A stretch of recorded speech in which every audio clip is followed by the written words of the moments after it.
चौपई समत सैन एक निरपत सुना बार द्वितीया दिवाकर किदो किरण धर। जिस तरीके ਜਦੋਂ भी कोई चरित्र शुरू होता है ਉਹਦੀ पहली पंक्ति दस दिंदी है भी चरित्र किसी मनमुख का है, ਗਾਹਾਂ ਜਾ ਕੇ ਗੁਰਮੁਖ ਦਾ है, ਬੰਦਾ ਹੀ ਕੌਣ है ਉਹਦੇ ਨਾਂ ਤੋਂ ਹੀ पता लग जाता है। सुमत सैन ਇਹਦਾ ਨਾਂ ਹੀ ਸੁਮਤ ਸੈਨ है। ਸੁਮਤੀ ਜਿਹਨੂੰ ਹਿੰਦੂ ਵੀ ਕਹਿੰਦੇ ਨੇ, ਚੰਗੀ ਮੱਤ ਹੈ ਜਿਹੜੀ ਉਹ ਸੁਮਤੀ ਹੈ। ਸੁਮਤੀ ਸਾਰਿਆਂ ਨੂੰ ਮਿਲ ਕੇ ਚੱਲਣ ਵਾਲੀ ਮੱਤ ਹੈ। ਅਸੀਂ ਅਰਦਾਸਾਂ ਵੀ ਕਰਦੇ ਸੁਮਤ ਬਖਸ਼ੋ, ਸੁਮਤ ਮਿਲਾਪ ਕਰਦੀ ਹੈ, ਮਿਲਾਪ ਗੁਰਮਤ ਕਰਦੀ ਹੈ। ਗੁਰਮਤ ਹੀ ਸੁਮਤ ਹੈ। ਸੱਚੀ ਮੱਤ ਨੂੰ ਸੁਮਤ ਕਹਿੰਦੇ ਨੇ। ਜਿੱਥੇ ਝੂਠ ਆ ਗਿਆ ਉੱਥੇ ਆਪਣਾ ਆਪਣਾ ਝੂਠ ਹੈ, ਫਿਰ ਉੱਥੇ ਕੁਮਤੀ ਹੈ। जय सुमति ता संपत्ति नाना नाना प्रकार की संपत्ति है, संसारी भी निराकारी भी। जिथे सुमति है उथे सारी प्रकार की अनेक प्रकार की उथे दौलत है। जहाँ कुमति तहाँ विपत्ति निदाना। जिथे कुमति आ बड़े उथे कीर की है विपता। कुमति है सिखा जाई हुई विपता बार बार कदे अटैक हो गया, कदे कुछ हो गया, कदे ही विपता है। इन्हों रोज पंगे छड़ी जाते हैं। जिन्हों ज्ञान भी नहीं गुरमत का उही झंडा चक्की फिरते हैं जी। कितों भीड़ चक लिया, कितों कुछ जी। सत्कार करो, सत्कार आप नहीं करते। कौन दसे उन्होंने भी तुसीं तो सिखे नहीं है, तुहानूं तो सिक्खी का जब सिक्खी हो तुहाडे कोल नहीं, सिक्ख्या ही तुहाडे कोल नहीं। ज्ञान है सिक्खी का नहीं। तुसीं किस बेस ते कहने असीं सिखां? तुहानूं किहने राइट देते हैं? बस यानी सिक्खी दा तां इह है भी जिहड़ा भेख है वो सिख है। बस जे भेख है तो सिख है, जे भेख नहीं तो सिख नहीं। गुरु की गल मनो चाहे ना मनो, गुरबाणी नूं चाहे पढ़ो चाहे ना पढ़ो, चाहे गुरबाणी नूं समझो चाहे ना समझो, इहदा नहीं रौला है। गुरबाणी नूं चाहे कमाओ चाहे ना कमाओ, इहदा नहीं रौला है। जो गुरबाणी च लिखा उहदे विरोध च ने ठेकेदार सिक्खी दे बने फिरदे ने। जे ठेकेदार जे हुंदे गुरमत वाले सुमति वाले सब नाल मिल के चलदे, किते लड़न की लोड़ नहीं। जे गुरु ग्रंथ साहब रखिया है भाई ठीक है, उत्थे जांदे उहनूं समझाउंदे आ लिखिया है भाई तू आ भी करी जाना ऐ भी करी जाना, फिर तैनूं फायदा की होऊ? या तो पढ़ना बंद कर दिंदा या फिर सुधर जांदा। उहदी संगत विच पै के कहने संगत नूं समझा दिंदे, उहनूं प्रॉब्लम पैदा करदे। ये नहीं कीता। उदासियां कोल सारियां दे जिन्ने उदासियां दे डेरे ने सारी जगह भीड़ां पईयां ने, पोथियां पईयां ने। पोथी साहब कितों नहीं इन्होंने लईयां, वो विड्रा करके वो कहते साढ़े डेरे ने, निशान साहब नहीं वो जायदादा ये आ जाती गुरुद्वारा एक्ट च वो बचा लिया उन्होंने। पर इन्होंने तो नहीं कहा भी साड़ियाँ भीड़ां दे दो, नहीं कह सकते ये गल। धर्म ग्रंथ सारियां दे हुंदे ने, सारी वर्ल्ड दे हुंदे ने, कोई पढ़ो। वो तो किसी खास कैटागरी का अधिकार नहीं होता। वेद नूं कोई भी लैके पढ़ो, कोई जरूरी नहीं। मुसलमान लैके पढ़ो, कुरान नूं असीं लैके पढ़ीए, कोई पाबंदी नहीं। ये पाबंदी किवें ला देणगे? पहली तो गल है गुरुआं दे ठेकेदार ने है। गुरु नानक दे वारस दा जे सुणीए जे आपां मन्नीए तां वेदी उन्हीं ने, त्रेहण ने, भल्ले ने, सोढी ने। वो तो कहंदे नहीं। त्रेहणां चों कोई कहंदा, भल्लियां चों कोई कहंदा, वेदियां चों कोई कहंदा, कोई नहीं कहता। ते कौन होंदे ने फिर? ये ने मतलब है गुरमत का भोग पाने वाले सारे ही अंदरों भोग पाए। अंदर है गुरमत होंगी, बाहर गया सुमति मत। एक जिहड़ा सुमत लफ्ज है ये निराकारी लैवल का नाम है, शरीर ना कोई संबंध नहीं। 9 ਵੀ ਨਿਰਾਕਾਰੀ ਲੈਵਲ ਦਾ ਹੈ। ਖਾਲਸਾ ਮੇਰੋ ਬੁੱਧ ਔਰ ਗਿਆਨ, ਬੁੱਧ ਔਰ ਗਿਆਨ ਤੋਂ ਮਤ ਬਣਨੀ ਹੈ। ਬੁੱਧ ਔਰ ਗਿਆਨ ਜਿਹੜਾ ਨਾਂ ਰੱਖਿਆ ਉਹ ਇਹਦਾ ਮਤਲਬ ਹੈ ਗੁਰਮਤ ਦਾ ਧਾਰਨੀ ਹੈ ਕੋਈ, ਜਿਹਦਾ ਨਾਂ ਸੁਮਤ ਹੈ। ਸਮਤ ਸੈਨ ਇੱਕ ਨਿਰਪਤ ਸੁਣਾ ਬਾਰ, ਇੱਕ ਰਾਜਾ ਸੀ ਸੁਮਤ ਸੈਨ ਸੀ ਉਹ। ਤੁਤੀਆ ਦਿਵਾਕਰ ਕਿਦੋ ਕਿਰਨ ਧਰ, ਐ ਸਮਝ ਲਓ ਦੂਜਾ ਸੂਰਜ ਸੀ। ਇੱਕ ਤਾਂ ਸੂਰਜ ਹੈ ਬਾਹਰ, ਉਹ ਤੀ ਸੂਰਜ ਅੰਦਰ ਚਾਨਣ ਕਰਨ ਵਾਲਾ। ਜੇ ਕੋਈ ਉਹਦੇ ਕੋਲ ਬਹਿ ਜਵੇ ਉਹ ਅੰਦਰ ਸੂਰਜ ਵਾਂਗੂ ਦਿਨ ਚੜ ਦਿੰਦਾ ਸੀ, ਚਾਨਣ ਕਰ ਦਿੰਦਾ ਸੀ। ਜਿਹੜੀ ਰਾਤ ਹੈ ਅਗਿਆਨਤਾ ਦੀ ਉਹਨੂੰ ਭਰਮ ਦਾ ਨਾਸ਼ ਕਰ ਦਿੰਦਾ ਸੀ। ਕਿਦੋ ਕਿਰਨ ਧਰ, ਕਿਰਨ ਧਰ ਸੂਰਜ ਨੂੰ ਕਹਿੰਦੇ ਨੇ। ਐ ਸਮਝ ਲਓ ਦੂਆ ਸੂਰਜ ਸੀ ਉਹ। ਇੱਕ ਤਾਂ ਬਾਹਰ ਸੂਰਜ ਹੈ, ਦੂਆ ਅੰਦਰ ਵਾਲਾ ਹੋਊਗਾ, ਦੂਆ ਹੋਰ ਕਿੱਥੇ ਵਾਲਾ ਹੋਊਗਾ। ਬਾਹਰ ਤਾਂ ਦੋ ਸੂਰਜ ਹੈ ਨਹੀਂ, ਇਸ ਕਰਕੇ ਸੂਰਜ ਨਾਲ ਸੰਗਿਆ ਦਿੱਤੀ ਹੋਈ ਹੈ ਭਗਤਾਂ ਨੂੰ, ਬ੍ਰਹਮ ਗਿਆਨ ਨੂੰ। ਹਾਂਜੀ, ਸਮਰਮਤੀ ਰਾਣੀ ਗ੍ਰਹਿ ਤਾਕੇ, ਸਾਬਰਮਤੀ ਸਬਰਮਤੀ, ਸਮਰਮਤੀ, ਸਾਮਰਮਤੀ ਨਹੀਂ ਸਮਰਮਤੀ, ਸਮਰਮਤੀ ਸਭ। ਰਾਣੀ ਵੀ ਸਮਰਮਤੀ ਸੀ, ਰਾਣੀ ਵੀ ਉਹਦੀ ਉਹ ਜਿਹੀ ਸੀ, ਗਿਆਨਵਾਨ ਸੀ, ਯਾਨੀ ਗੁਰਮੁਖ ਸੀ ਉਹ। ਰਾਜੇ ਤੋਂ ਉਹਨੇ ਸਿੱਖਿਆ ਲੈ ਲਈ ਸੀ, ਰਾਜੇ ਦੀ ਗੱਲ ਮੰਨ ਲਈ ਸੀ। ਉਹਨਾਂ ਦੋਹਾਂ 'ਚ ਕੋਈ, ਦੋਹਾਂ ਦੇ ਵਿੱਚ ਐ ਸੀ ਜਿਵੇਂ ਮਨ ਐਸੀ ਹਰਸਿਓ ਪ੍ਰੀਤ ਕਰ ਜੈਸੀ ਜਲ ਦੁੱਧ ਹੋਏ। ਜਲ ਔਰ ਦੁੱਧ ਮਾ ਇੱਕੋ ਜੀ ਪ੍ਰੀਤ ਸੀ। ਜੋ ਗਿਆਨ ਰਾਜੇ ਕੋਲ ਸੀ ਸਾਰਾ ਸਮਰਵਤੀ ਕੋ ਚਲਾ ਗਿਆ, ਸਮਰਵਤੀ ਕੋ ਚਲਾ ਗਿਆ। ਸਮਰਵਤੀ ਕਿਹਨੂੰ ਕਹਿੰਦੇ ਨੇ? ਸੁਮਰਮਤੀ ਜਿਹੜੀ ਮਰਨਾ ਸਮਝਦੀ ਸੀ, ਮਰ ਵੀ ਨਾ ਜਾਣਿਆ,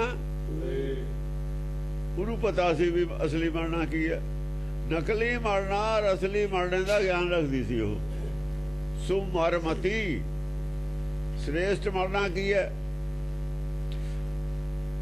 ਆਪਣੀਆਂ ਇੱਛਾਵਾਂ ਨੂੰ ਦਬਾ ਲੈਣਾ, ਸੰਸਾਰੀ ਚੁੱਪ ਕਰ ਜਾਣਾ। ਸੰਸਾਰੀ ਪਦਾਰਥਾਂ ਦੀ ਕੋਈ ਭੁੱਖ ਨਾ ਰਹਿਣੀ, ਇਹ ਮੌਤ ਹੈ। ਯਾਨੀ ਉਹ ਰਾਜੇ ਦੀ ਹਾਂ ਜਹਾਂ ਮਲਾਉਂਦੀ ਸੀ। ਰਾਜਾ ਗਿਆਨਵਾਨ ਸੀ, ਸੂਰਜ ਸੀ, ਪ੍ਰਗਾ ਸੀ ਚਾਨਣ ਉਹਦੇ ਅੰਦਰ। ਉਹਦੇ ਨਾਲ ਉਹਦੀ ਗੱਲ ਨੂੰ ਕਦੇ ਟੋਕਦੀ ਉਹ ਨਹੀਂ ਸੀ।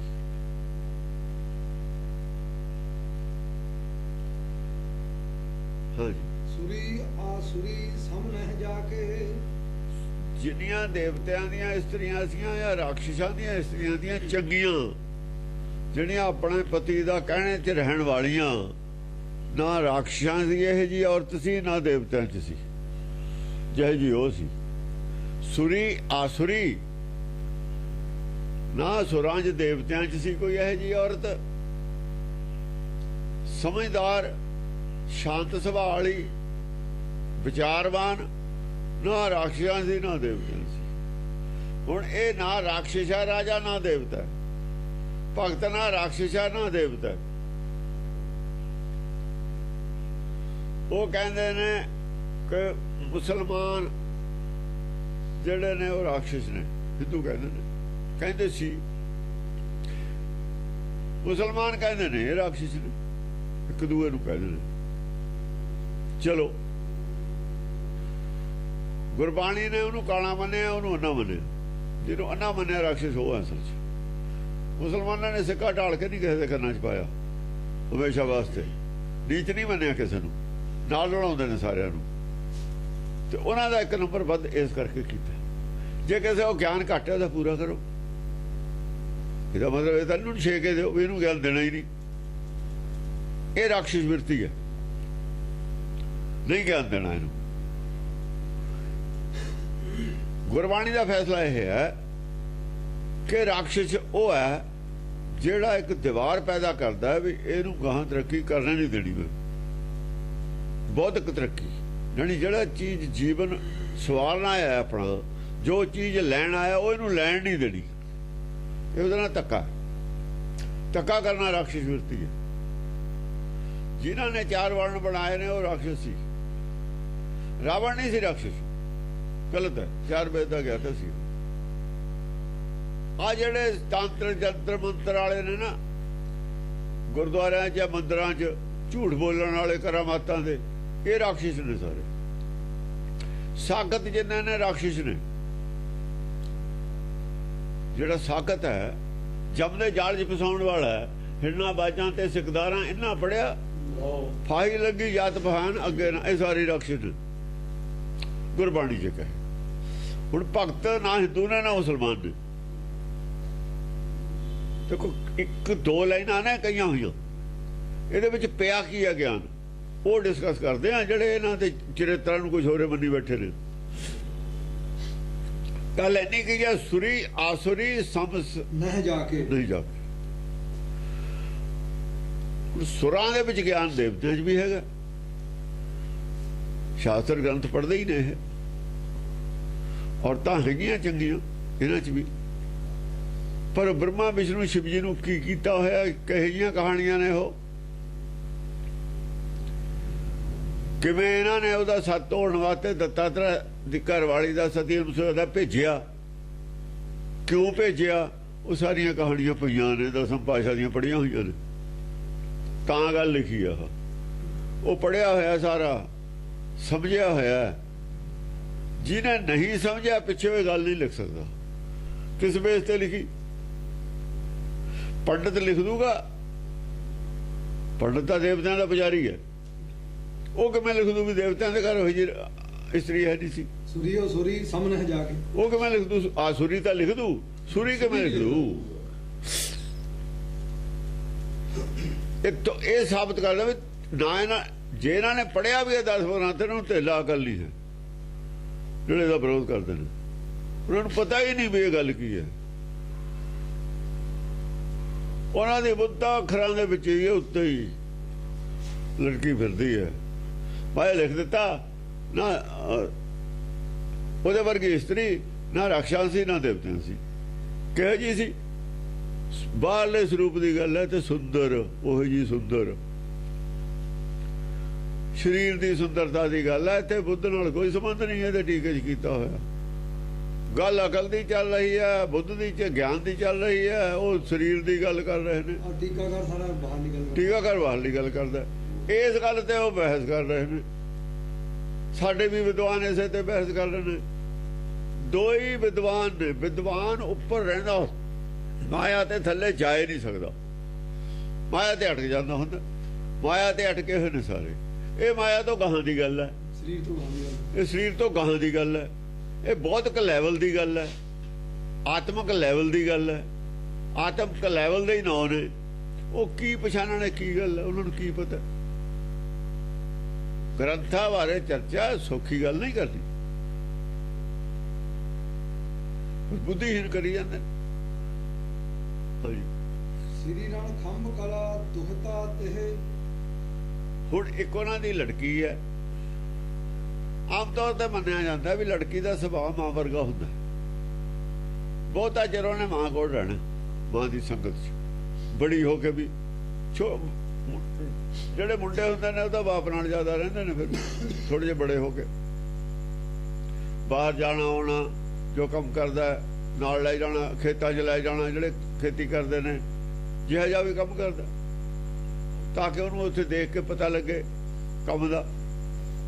ਜੋ ਹੱਥੀਂ ਕੰਮ ਕਰਦੇ ਸੀ ਲੋਕ, ਤੇ ਉਹਨੂੰ ਪਤਾ ਵੀ ਇਹਨੇ ਵਿਦਿਆ ਵੀ ਲੈਣੀ ਆ ਆਦਮੀ ਵਾਲੀ। ਤੇ ਜਿਹੜੀ ਮਾਂ ਹੁੰਦੀ ਆ, ਲੜਕੀਆਂ ਹੁੰਦੀਆਂ ਉਹਨਾਂ ਨੂੰ ਘਰਾਂ 'ਚ ਰਹਿਣਾ ਹੁੰਦਾ।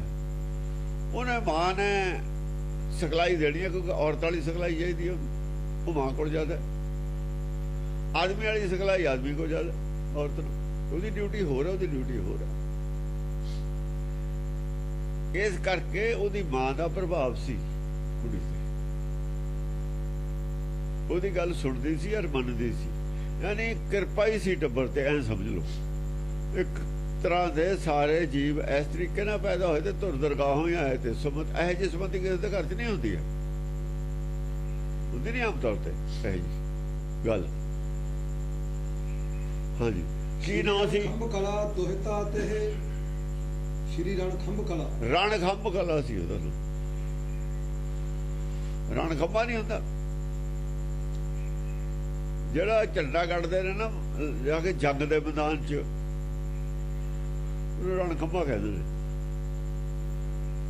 ਉਹਦਾ ਨਾਮ ਰਣ ਖੰਭ ਕਲਾ ਇਸ ਕਰਕੇ ਸੀ, ਉਹ ਗਿਆਨ ਚਰਚਾ 'ਚ ਹਾਰਦੀ ਨਹੀਂ ਸੀ ਬਚਪਨ ਤੋਂ ਹੀ। ਗਿਆਨ ਚਰਚਾ ਦਾ ਸ਼ੌਕ ਹੋਣਾ ਮਾਂ ਨਾਲ, ਔਰ ਬਾਪ ਨਾਲ ਬੱਚਿਆਂ ਨੂੰ ਜਿਵੇਂ ਹੁੰਦਾ, ਉਹ ਹਰਾ ਦਿੰਦੀ ਸੀ ਦੋਨੋਂ, ਉਹਨਾਂ ਦੀ ਬਸ ਕਹਾਂਦੀ ਸੀ।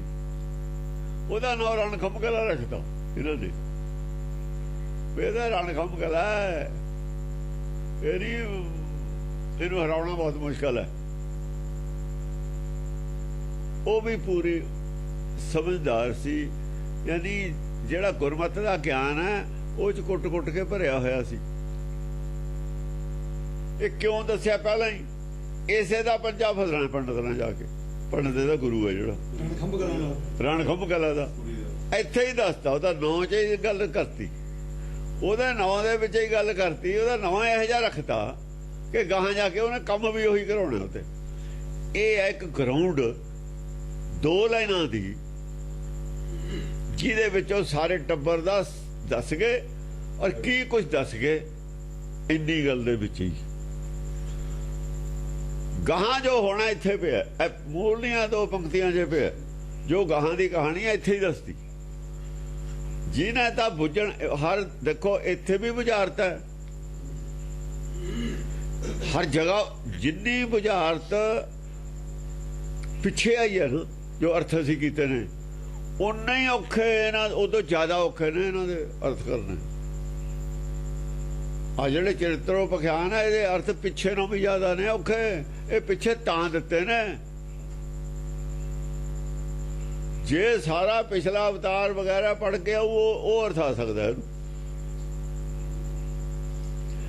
ਜੇ ਆਦਿ ਗੁਰੂ ਗ੍ਰੰਥ ਸਾਹਿਬ ਸਾਰਾ ਸਮਝ ਲਿਆ ਤਾਂ ਉਹ ਪਿੱਛੇ ਵਾਲਾ ਅਰਥ ਆ ਸਕਦਾ। ਜੇ ਸਾਰਾ ਪਿੱਛੇ ਵਾਲਾ ਰਾਤ ਵਾਲਾ ਸਾਰਾ ਪੜ੍ਹ ਲਿਆ ਫਿਰ ਇਹਨੂੰ ਹੱਥ ਪਾਵੇ। ਸਿਲੇਬਸ ਇਸ ਤਰੀਕੇ ਨਾਲ ਰੱਖਿਆ ਹੋਇਆ। ਔਰ ਇਹ ਵੀ 266ਵਾਂ ਚਰਿੱਤਰ ਹੈ ਨਾ 300, ਹਾਂ 266ਵਾਂ। ਇਹਦਾ ਮਤਲਬ ਅੱਧ ਤੋਂ ਵੱਧ ਹੈ, ਅੱਧੇ ਚਰਿੱਤਰਾਂ ਤੋਂ ਉੱਪਰ ਟੱਪ ਗਿਆ। 202 ਤੇ ਅੱਧ ਹੋ ਗਿਆ, ਉੱਪਰ ਚਲਾ ਗਿਆ। ਹੁਣ ਇੱਥੋਂ ਔਖਾ ਬੁਝਾਰਤ, ਇਹ 2 ਲਾਈਨਾਂ ਦੀ ਬੁਝਾਰਤ ਜੇ ਬੁੱਝ ਨਹੀਂ ਸਕਦਾ ਤਾਂ ਗਾਹਾਂ ਦਾ ਉਹਨੇ ਅਰਥ ਕੀ ਕਰਨਾ? ਹਾਂਜੀ। ਜੀਤ ਲਈ ਸਸੀ ਅੰਸ ਕਲਾ ਜਿਹੇ, ਉਹਨੇ ਸਸੀ ਅੰਸ ਕਲਾ ਜਿੱਤ ਲਈ। ਹੁਣ ਦੱਸੋ ਇਹ ਕੀ ਹੋਇਆ? ਰਣ ਖੰਭ ਕਲਾ ਤਾਂ ਜਿੱਤੂ ਵੀ ਨਾ ਜੰਗ। ਗੁਰੂ ਅਮਰਦਾਸ ਦੀ ਗੱਲ ਕਰ ਰਹੇ ਨੇ ਇਹ, ਜਿਨ੍ਹਾਂ ਨੂੰ ਗਿਆਨ ਚਰਚਾ 'ਚ ਤਸੱਲੀ ਉਹ ਨਹੀਂ ਹੋਈ, ਜਿਹੜੇ ਆ ਦੂਏ ਹਿੰਦੂ ਸੀਗੇ ਅੰਸ ਕਲਾ। ਇਹ ਜੋ ਗਿਆਨ ਹੈ ਨਾ ਕਿਤਾਬਾਂ ਦਾ, ਸਿਮਰਤ ਸ਼ਾਸਤਰਾਂ ਦਾ, ਉਹ ਸਸੀ ਅੰਸ ਕਲਾ 14 ਕਲਾ ਤੱਕ ਹੀ ਆ। 14 ਦਿਨ ਚੰਦ ਦੀਆਂ ਕਲਾ ਵੱਧਦੀਆਂ ਨੇ, 15ਵੇਂ ਦਿਨ ਦੀ ਕਲਾ ਨਹੀਂ ਕਹਿੰਦੇ। 14 ਹੀ ਕਲਾ ਸੰਪੂਰਨ ਕਹਿੰਦੇ ਨੇ। 14 ਤੱਕ ਕਲਾ ਹੈ। ਕਲਾ ਉੱਥੇ ਤੱਕ ਹੈ ਜਿੱਥੇ ਤੱਕ ਵੱਧਦਾ। ਜਦ ਇੱਕ ਟਿਕ ਗਿਆ, ਇੱਕ ਹੋ ਗਿਆ, ਫਿਰ ਕਲਾ ਨਹੀਂ ਹੁੰਦੀ। ਪੁਨਿਆ ਪੂਰਾ ਚੰਦ ਕਲਾ ਨਹੀਂ ਨਾਲ ਲੱਗੀ ਹੋਈ, ਆਹ ਗੱਲ ਹੈ। ਪੁਨਿਆ ਪੂਰਾ ਚੰਦ ਮੈਂ ਆਜ ਚੋਂ ਪੜਿਆ, ਕਬੀਰ ਚੋਂ। ਉਹ ਕਬੀਰ ਕਹਿ ਰਿਹਾ ਪੁਨਿਆ ਪੂਰਾ ਚੰਦ ਆਕਾਸ਼। ਉੱਥੇ ਕਲਾ ਹੈ ਹੀ ਨਹੀਂ ਪੂਰਾ। ਤਾਂ ਕਲਾ ਉਦੋਂ ਤੱਕ ਜਾਂ ਵੱਧਦਾ। 14 ਕਲਾ ਵਾਲੇ ਸਾਰੇ ਜਿਤਲੇ ਦਾ ਮਤਲਬ ਪੂਰਾ ਗਿਆਨ ਹੈ ਉਹਨੂੰ। 14 ਵਾਲੇ ਸਾਰੀਆਂ ਕਲਾ ਜਿੱਤ ਲੀਆਂ। 14 ਕਲਾ ਵਾਲੇ ਗਿਆਨ ਵਾਲੇ ਸਾਰੇ ਸਰ ਕਰ ਲਏ ਉਹਨੇ। ਪੁੰਨਿਆ ਦਾ ਜਿਵੇਂ ਚੰਦਾ ਚਾਨਣ ਹੁੰਦਾ, ਉਹਦੇ ਕੋਲ ਪੂਰਾ ਗਿਆਨ ਹੈ। ਜਿੰਨਾ 3 ਲੋਕ ਦਾ ਗਿਆਨ ਚਾਹੀਦਾ ਉਹਨਾਂ ਉਹਦੇ ਕੋਲ ਹੈਗਾ ਹੈ, ਕਹਿਣ ਦਾ ਮਤਲਬ ਹੈ। ਹੁਣ ਤਾਂ ਸ਼ਬਦ ਗੁਰੂ ਨਾਲ ਮਿਲਾਪ ਹੀ ਚਾਹੀਦਾ ਉਹਦਾ, ਕਿਉਂਕਿ ਪੂਰਾ ਜਦ ਪੂਰਾ ਤਾਂ ਟਿਕਿਆ ਹੋਇਆ ਚੰਦ, ਨਾ ਕਲਾ ਘਟਦੀ ਹੈ ਨਾ ਵੱਧਦੀ ਹੈ। ਪੁੰਨੇ ਵਾਲੇ ਦਿਨ ਤਾਂ ਕਲਾ ਘਟਦੀ ਵੱਧਦੀ ਨਹੀਂ। 14ਵੇਂ ਵਾਲੇ ਦਿਨ ਤੜਕੇ ਜਾ ਕੇ ਉਹਦੀ ਕਲਾ ਹੋਰ ਵੱਧਦੀ ਹੈ ਚੰਦ ਦੀ। दिन ਨੂੰ ਫਿਰ ਵੱਧਦੀ ਰਹਿੰਦੀ ਹੈ, ਰਾਤ ਨੂੰ ਜਾਂ ਚੰਨ ਚੜ੍ਹਦਾ ਫਿਰ ਪੂਰਾ ਹੁੰਦਾ। ਰਾਤ ਨੂੰ ਚੰਦਰਮਾ ਦੇਖਣਾ ਪੂਰਨਮਾਸ਼ੀ ਦਾ, ਤੇ ਜਿੰਨਾ ਚਿਰ ਪੂਰਨਮਾਸ਼ੀ ਦਾ ਚੰਦਰਮਾ ਕਲਾ, ਫਿਰ ਜਦੋਂ ਚੜ੍ਹਦਾ ਫਿਰ ਨਹੀਂ ਕਲਾ, ਸਾਰੀ ਰਾਤ ਨਹੀਂ ਕੱਢਦੀ, ਵੱਧਦੀ ਕਲਾ ਕੱਢਦੀ, ਫਿਰ ਟਕਿਆ ਰਹਿੰਦਾ। ਨਹੀਂ ਤਾਂ ਕਲਾ ਵੱਧਦੀ ਹੋ ਰਹਿੰਦੀ ਹੈ ਏਕਮ ਤੇ ਲੈ ਕੇ, ਜਿਉਂ ਨੇ ਸੂਰਜ ਦਾ ਚੱਕਰ ਆਉਂਦਾ ਉਹ ਕਲਾ ਵੱਧਦੀ ਰਹਿੰਦੀ ਹੈ ਉਹਦੇ ਵਿੱਚ। ਹਾਂਜੀ, ਨਿਰਖ ਭਾਣ ਜਹ ਪ੍ਰਭਾ ਰਹਿਤ ਦਬੀ। ਉਹਨੂੰ ਦੇਖ ਕੇ ਜਿਹੜੇ ਉਹਦੀ ਜਦ ਗਿਆਨ ਚਰਚਾ ਕਰਦੀ ਸੀ, ਜਿਹੜੇ ਬਰਾਬਰ ਪੂਰੇ ਗਿਆਨ ਵਾਲੇ ਭਾਣ ਸੂਰਜ ਵਰਗੇ ਹੁੰਦੇ ਸੀ, ਉਹ ਵੀ ਦਬਕੇ ਰਹਿੰਦੇ ਤੇ ਵੀ ਇਹਦੇ ਕੋਲ ਸਾਰਾ ਹੀ ਗਿਆਨ ਹੈ। ਉਹਦੇ ਸਾਹਮਣੇ ਦਬਕੇ ਗੱਲ ਕਰਦੇ ਤੇ ਭਾਣ ਹੁੰਦਾ ਸੂਰਜ। ਸੂਰਜੇ ਕਿਹਾ ਪਹਿਲਾਂ ਰਵੀ ਕਹਿਤਾ, ਦਵਾਕਰ ਕਹਿਤਾ, ਦਵਾਕਰ ਸੂਰਜ। ਯਾਨੀ ਰਾਜਾ ਵੀ ਉਹ ਤੋਂ ਦਬ ਕੇ ਗੱਲ ਕਰਦਾ ਸੀ, ਕਹਿੰਦਾ ਵੀ ਇਹਦੇ ਕੋਲ ਸਾਰਾ ਹੀ ਗਿਆਨ ਹੈ, ਇਹਦਾ ਨਾ ਨਹੀਂ ਬਹੁਤਾ। ਰਾਣੀ ਨੂੰ ਕਹਿੰਦਾ ਸੀ ਬਹੁਤਾ ਨਾ ਇਹਦਾ ਨਾ ਕਰਿਆ ਕਰ, ਤੇਰੇ ਜਿੰਨਾ ਹੀ ਗਿਆਨ ਹੈ ਇਹਨੂੰ। ਐ ਨਾ ਕਹੀਏ ਨਿਆਣੀ ਹੈ ਹੁਣ, ਵੀ ਹੁਣ ਇਹ ਨਿਆਣੀ ਨਹੀਂ।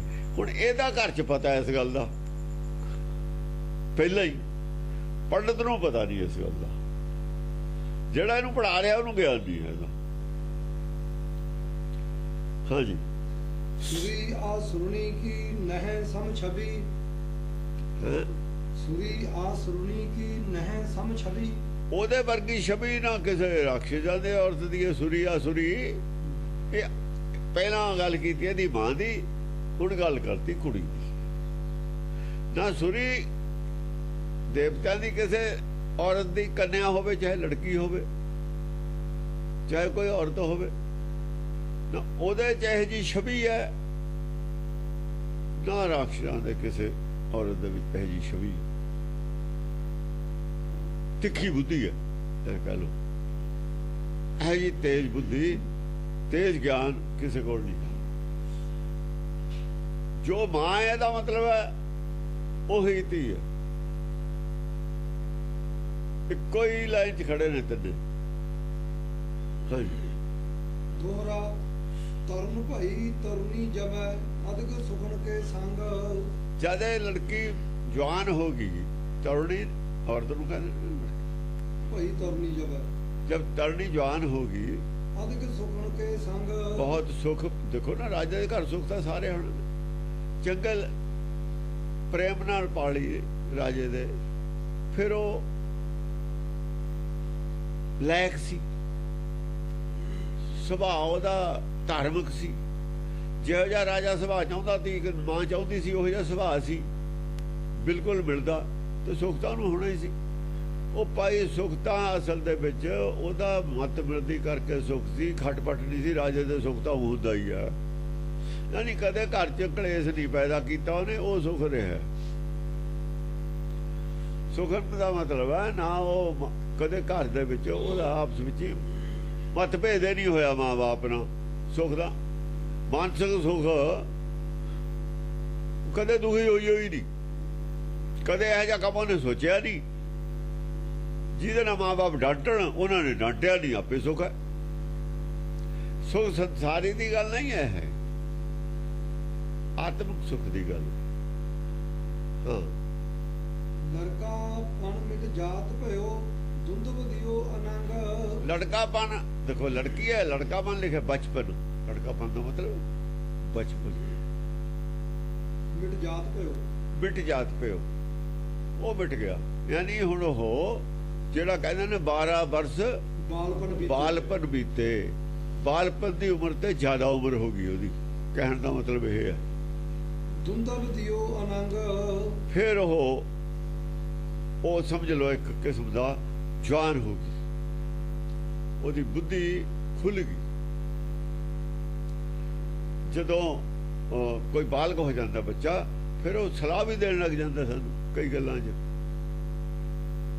ਕਈ ਗੱਲਾਂ ਸਾਨੂੰ ਕਹਿਣ ਵੀ ਲੱਗ, ਐ ਨਹੀਂ ਸੀ ਕਰਨਾ ਆਪਾਂ ਨੇ, ਟੋਕਣ ਟਾਕਣ ਵੀ ਲੱਗ ਜਾਂਦਾ। ਕਈ ਵਾਰ ਅਸੀਂ ਉਹਦਾ ਗੁੱਸਾ ਕਰ ਲੈਂਦੇ ਹਾਂ। ਗੁੱਸਾ ਚਲੋ ਸੰਸਾਰੀ ਦੇ ਵਿੱਚ ਟਕਰਾਅ ਹੋ ਜਾਂਦਾ, ਗਲਤ ਸੋਚਦਾ, ਪਰ ਨਿਰਾਕਾਰੀ ਦੁਨੀਆ ਵਾਲਿਆਂ ਦਾ ਟਕਰਾਅ ਨਹੀਂ ਹੁੰਦਾ। ਉਹਨਾਂ ਦੀ ਇੱਕੋ ਜਿਹੀ ਬੁੱਧੀ ਹੁੰਦੀ, ਹਾਂਜੀ ਚੌਪਈ ਚਾਰ ਭਰਾਤ ਤਾਕੇ ਬਲਵਾਨਾ। ਚਾਰ ਉਹਦੇ ਭਾਈ ਵੀ ਸੀ, ਚੰਗੇ ਰਿਸ਼ਟ ਪੁਸ਼ਟ ਤਕੜੇ ਸੀ। ਸੂਰਬੀਰ ਸਭ ਸ਼ਸਤਰ ਨਿਧਾਨਾ। ਸਾਰੇ ਸੂਰਮੇ ਸੀ, ਦਲੇਰ ਸੀ, ਉਹ ਵੀ ਰਾਜਿਆਂ ਵਾਲੇ ਗੁਣ ਸੀ ਉਹਨਾਂ ਦੇ ਸਭ ਵਿੱਚ। ਸ਼ਸਤਰ ਨਿਧਾਨਾ। ਸ਼ਸਤਰ ਵਿਦਿਆ ਦੇ ਜਾਣੂ ਸੀ, ਪੂਰੇ ਸ਼ਸਤਰ ਵਿਦਿਆ ਬਚਪਨ 'ਚ ਸਿਖਾਉਂਦੇ ਸੀ ਉਹ ਰਾਜੇ। ਉਹੀ ਕੰਮ ਆਉਣਾ ਉਹਨਾਂ ਦੇ, ਇਹੀ ਕੰਮ ਹੁੰਦਾ ਉਹਨਾਂ ਦਾ, ਸ਼ਸਤਰ ਵਿਦਿਆ ਦੇ ਖਜ਼ਾਨੇ ਸੀ ਉਹ। ਹਾਂਜੀ ਤੇਜਵਾਨ ਦੁਤੀਮਾਨ ਅਤੁਲ ਬਲ। ਬੜੇ ਤੇਜ ਪ੍ਰਤਾਪ ਵਾਲੇ ਸੀ, ਉਹ ਵੀ ਗਿਆਨਵਾਨ ਸੀ, ਐਸੀ ਗੱਲ ਨਹੀਂ ਹੈ। ਦੁਤੀਮਾਨ ਅਤੁਲ ਬਲ, ਬੜੇ ਬਲਵਾਨ ਵੀ ਸੀ, ਕਿਉਂਕਿ ਉਹ ਅੱਗੇ ਦੱਸਣਗੇ ਹੈ ਆਪਣਾ ਐ ਸਮਝਦੇ ਵੀ ਸਾਡੇ ਵਰਗਾ ਕੋਈ ਹੈ ਨਹੀਂ ਹੋਰ। ਉਹਨਾਂ ਨੂੰ ਆਪਣੇ ਆਪ ਤੇ ਮਾਣ ਸੀ ਕਿ ਅਸੀਂ ਕਿਸੇ ਨੂੰ ਘੱਟ ਨਹੀਂ, ਐ ਕਹਿ ਲੋ ਸਾਡੇ 'ਚ ਕੋਈ ਕਮੀ ਨਹੀਂ, ਅਸੀਂ ਕਿਸੇ ਰਾਜਕੁਮਾਰ ਨੂੰ ਘੱਟ ਨਹੀਂ, ਅਸੀਂ ਸ਼ੇਰ ਦੇ ਸਵਾ ਸ਼ੇਰ ਹੀ ਆ ਸੀ ਉਹਨਾਂ ਦੇ ਮਨ ਦੇ ਵਿੱਚ। ਔਰ ਥੇ ਵੀ ਜਿਹੜਾ ਹੋਵੇ ਉਹਨੂੰ ਉਹ ਗੱਲ ਮੰਨ ਲਵੇ ਮੈਂ ਹਾਂਗਾ, ਉਹ ਨਹੀਂ ਹੰਕਾਰ। ਹੰਕਾਰ ਹੈ ਜਿਹੜਾ ਉਹਦੇ ਵਾਸਤੇ ਤਾਂ ਮੂਰਖ ਕੌਣ ਹੈ? ਬਿਨ ਗੁਣ ਗਰਭ ਗ੍ਰੰਥ, ਗੁਣ ਹੈ ਨਹੀਂ ਗਰਭ ਕਰੇ। ਹਾਂਜੀ ਅਰੀ ਅਨੇਕ ਜੀਤੇ ਜਹ ਦਲ ਮਲ। ਜਿਨ੍ਹਾਂ ਨੇ ਅਨੇਕਾਂ, ਦੇਖੋ ਐਡੇ ਬੜੇ ਨਹੀਂ ਸੀਗੇ ਉਹ ਕਿ ਉਹਨਾਂ ਨੇ ਜੰਗਾਂ ਜਿੱਤੀਆਂ ਜਾ ਕੇ, ਕਿਉਂਕਿ ਇੰਨੇ ਤਾਂ ਜੇ ਫਿਰ ਪੜ੍ਹਨ ਕਿਉਂ ਜਾਂਦੇ ਜੇ ਬਾਹਰ ਜੰਗਾਂ। ਲੜਕੀ ਬੜੀ ਹੈ, ਹਾਲਾਂਕਿ ਲੜਕੇ ਛੋਟੇ ਨੇ ਇਹਦੇ ਨੂੰ। ਉਹ ਵੀ ਰਾਜਕੁਮਾਰ ਆਪਣੇ ਮੁੰਡਿਆਂ ਦੀ ਚਰਚਾ ਰਾਜਕੁਮਾਰਾਂ ਨਾਲ ਕਰਾਉਂਦੇ ਹੁੰਦੇ ਨੇ, ਸ਼ਸਤਰ ਵਿਦਿਆ ਦੀ। ਜਿਵੇਂ ਟੂਰਨਾਮੈਂਟ ਹੁੰਦੇ ਨੇ ਜਾਂ ਜਿਹੜੀ ਰਾਜਿਆਂ ਨੇ ਜੋ ਰਾਜ ਵਿਦਿਆ, ਰਾਜ ਕਿਵੇਂ ਕਰਨਾ, ਇਹਨਾਂ ਦੀ ਚਰਚਾ ਵੀ ਜੇ ਐ ਹੋ ਜਾ ਤਾਂ ਕਿਵੇਂ ਕਰਨਾ, ਜੇ ਆਹ ਗੱਲ ਹੋ ਜਾ ਤਾਂ ਕਿਵੇਂ ਕਰਨਾ। ਉਹ ਐ ਕੰਪੀਟੀਸ਼ਨ ਕਰਾਉਂਦੇ ਰਹਿੰਦੇ ਨੇ। ਕੰਪੀਟੀਸ਼ਨ ਦੇ ਵਿੱਚ ਉਹ ਕਿਸੇ ਨੂੰ ਲੰਘਣ ਨਹੀਂ ਸੀ ਗਾਹ ਦਿੰਦੇ। ਜਿਵੇਂ ਕੰਪੀਟੀਸ਼ਨ ਹੁੰਦੇ ਨੇ ਨਾ, ਕੰਪੀਟੀਸ਼ਨ 'ਚ ਸਾਰਿਆਂ ਨੂੰ ਜਿੱਤਦੇ ਦੇ, ਜਿਵੇਂ ਖੇਡਾਂ ਦੇ ਕੰਪੀਟੀਸ਼ਨ ਸ਼ਸਤਰ ਵਿਦਿਆ ਦੇ। ਹਾਂ ਸਾਰਦੂਲ ਧੁਜ ਨਾਹਰ ਧੁਜ ਭਣ। ਉਹਨਾਂ ਦੇ ਨਾਂ ਨੇ ਸਾਰਦੂਲ, ਸ਼ੇਰ ਨੂੰ ਕਹਿੰਦੇ ਨੇ। ਧੁਜ ਨਾਹਰ ਧੁਜ ਭਣ, ਨਾਹਰ ਧੁਜ, ਧੁਜਾ ਸਿੰਘ। ਦੇਖੋ ਧੁਜਾ ਇਹ ਵੀ ਇਹ ਨੌ ਸਾਰੇ ਨਿਰਾਕਾਰੀ ਨੇ। ਸਾਰਦੂਲ ਧੁਜਾ ਜਿਹੜੀ ਲਫ਼ਜ਼ ਧੁਜਾ ਆਇਆ, ਧੁਜਾ ਝੰਡਾ ਵਰਦਾਰ ਨੂੰ ਕਿਹਾ ਹੋਇਆ। ਧਰਮ ਧੁਜਾ, ਧੁਜਾ ਜੋਤ ਹੈ। ਸ੍ਰੀ ਅਸ ਧੁਜਾ ਆਇਆ ਨਹੀਂ ਨਾ, ਸ੍ਰੀ ਅਸ ਧੁਜਾ ਭੈ ਦਿਆਲਾ।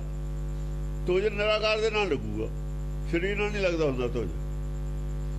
ਬੜਾ ਨਿਸ਼ਾਨ ਲਈ ਫਿਰਦੇ ਨੇ ਉਹ ਧੁਜਾ, ਤਾਂ ਹੀ ਕਹਿੰਦੇ ਨੇ ਉਹਨੂੰ ਅਸਲ 'ਚ। ਉਹ ਪ੍ਰਤੀਕ ਹੈ ਕਿਸੇ ਚੀਜ਼ ਦਾ ਝੰਡਾ। ਸਾਡਾ ਵੀ ਨਿਸ਼ਾਨ ਪ੍ਰਤੀਕ ਹੈ ਕਿਸੇ ਚੀਜ਼ ਦਾ, ਧਰਮ ਦਾ ਧੁਜਾ ਉਹ। ਸਿੰਘ ਕੇਤ ਹਰੀ ਕੇਤ ਮਹਾਮਨ। ਇੱਕ ਸਿੰਘ ਕੇਤ ਹੈ ਨਾ, ਇੱਕ ਹਰੀ ਕੇਤ ਹੈ। ਦੇਖੋ ਚਾਰਾਂ 'ਚ ਸਿੰਘ ਆ ਬੜਿਆ ਜ਼ਰੂਰ।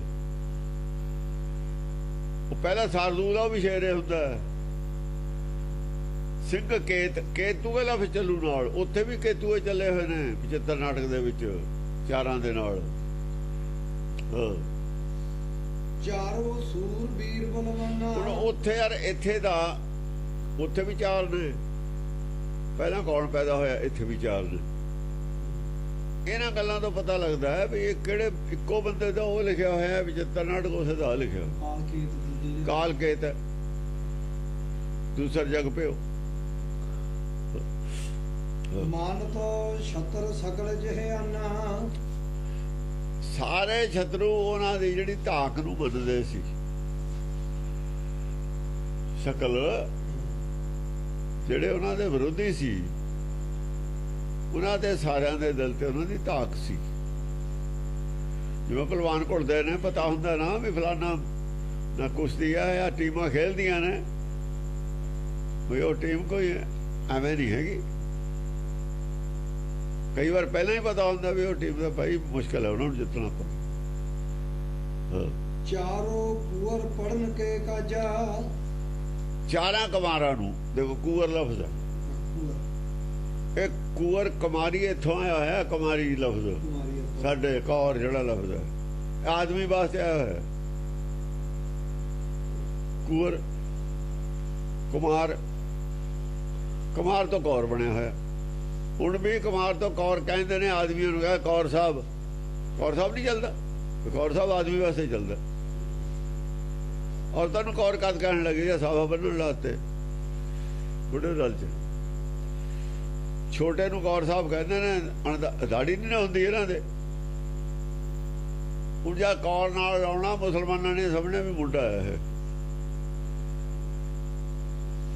ਸਿੰਘ ਨਹੀਂ ਲਾਉਣਾ ਨਾਲ ਕੌਰ ਲਾ ਦੇਣਾ ਸਿੰਘ ਦਾੜੀ ਵਾਲੇ ਨੂੰ ਕਹਿੰਦੇ ਅਣਦਾੜੀ ਇਹਨੂੰ ਕੌਰ ਕਹਿੰਦੇ ਨੌਜਵਾਨ ਨੂੰ ਸਮਝਿਆ ਨਹੀਂ ਉਹਨਾਂ ਨੂੰ ਧੋਖਾ ਦੇਣ ਵਾਸਤੇ ਕੀਤਾ ਸੀ ਇਹ ਤਾਂ ਮੁਸਲਮਾਨਾਂ ਨੂੰ ਸੁਣਾ ਇੱਕ ਯੁੱਧ ਨੀਤੀ ਸੀ ਯੁੱਧ ਨੀਤੀ ਦੇ ਤਹਿਤ ਹੋਇਆ ਸੀ ਇਹ ਕੰਮ ਤੇ ਜੀ ਇੱਕ ਬੋਲ ਪਠਾਇਓ ਰਾਜਾ ਉਹਨਾਂ ਨੂੰ ਪੜਾਉਣ ਵਾਸਤੇ ਚਾਰ ਰਾਜਕੁਮਾਰਾਂ ਨੂੰ ਜਿਹਨੇ ਚਾਰ ਰਾਜਕੁਮਾਰ ਕਹਿੰਦੇ ਨਾ ਆਪਾਂ ਚਾਰੇ ਰਾਜਕੁਮਾਰਾਂ ਨੂੰ ਪੜਾਉਣ ਵਾਸਤੇ ਇਹਦਾ ਮਤਲਬ ਹੈ ਵੀ ਅਜੇ ਛੋਟੀ ਉਮਰ ਦਾ ਹੀ ਸੀ ਚਾਰ ਰਾਜਕੁਮਾਰ ਦਾ ਮਤਲਬ ਇਹ ਨਹੀਂ ਵੀ ਇੱਕੋ ਰਾਣੀ ਦੇ ਸੀ ਉਹ ਹੋ ਸਕਦਾ ਅਲੱਗ-ਅਲੱਗ ਰਾਣੀਆਂ ਨੇ ਹੁਣ ਇੱਥੇ ਕਿਹੜਾ ਦੱਸਿਆ ਹੋਇਆ ਹੁਣ ਸਵਾਲ ਇਹ ਵੀ ਚਾਰੇ ਇਕੱਠੇ ਕਿਉਂ ਬਣ ਲਾਏ ਕਿਉਂਕਿ ਜੋ ਉਹਨਾਂ ਨੇ ਸਵਾਲ ਕਰਨਾ ਸਾਨੂੰ ਪਤਾ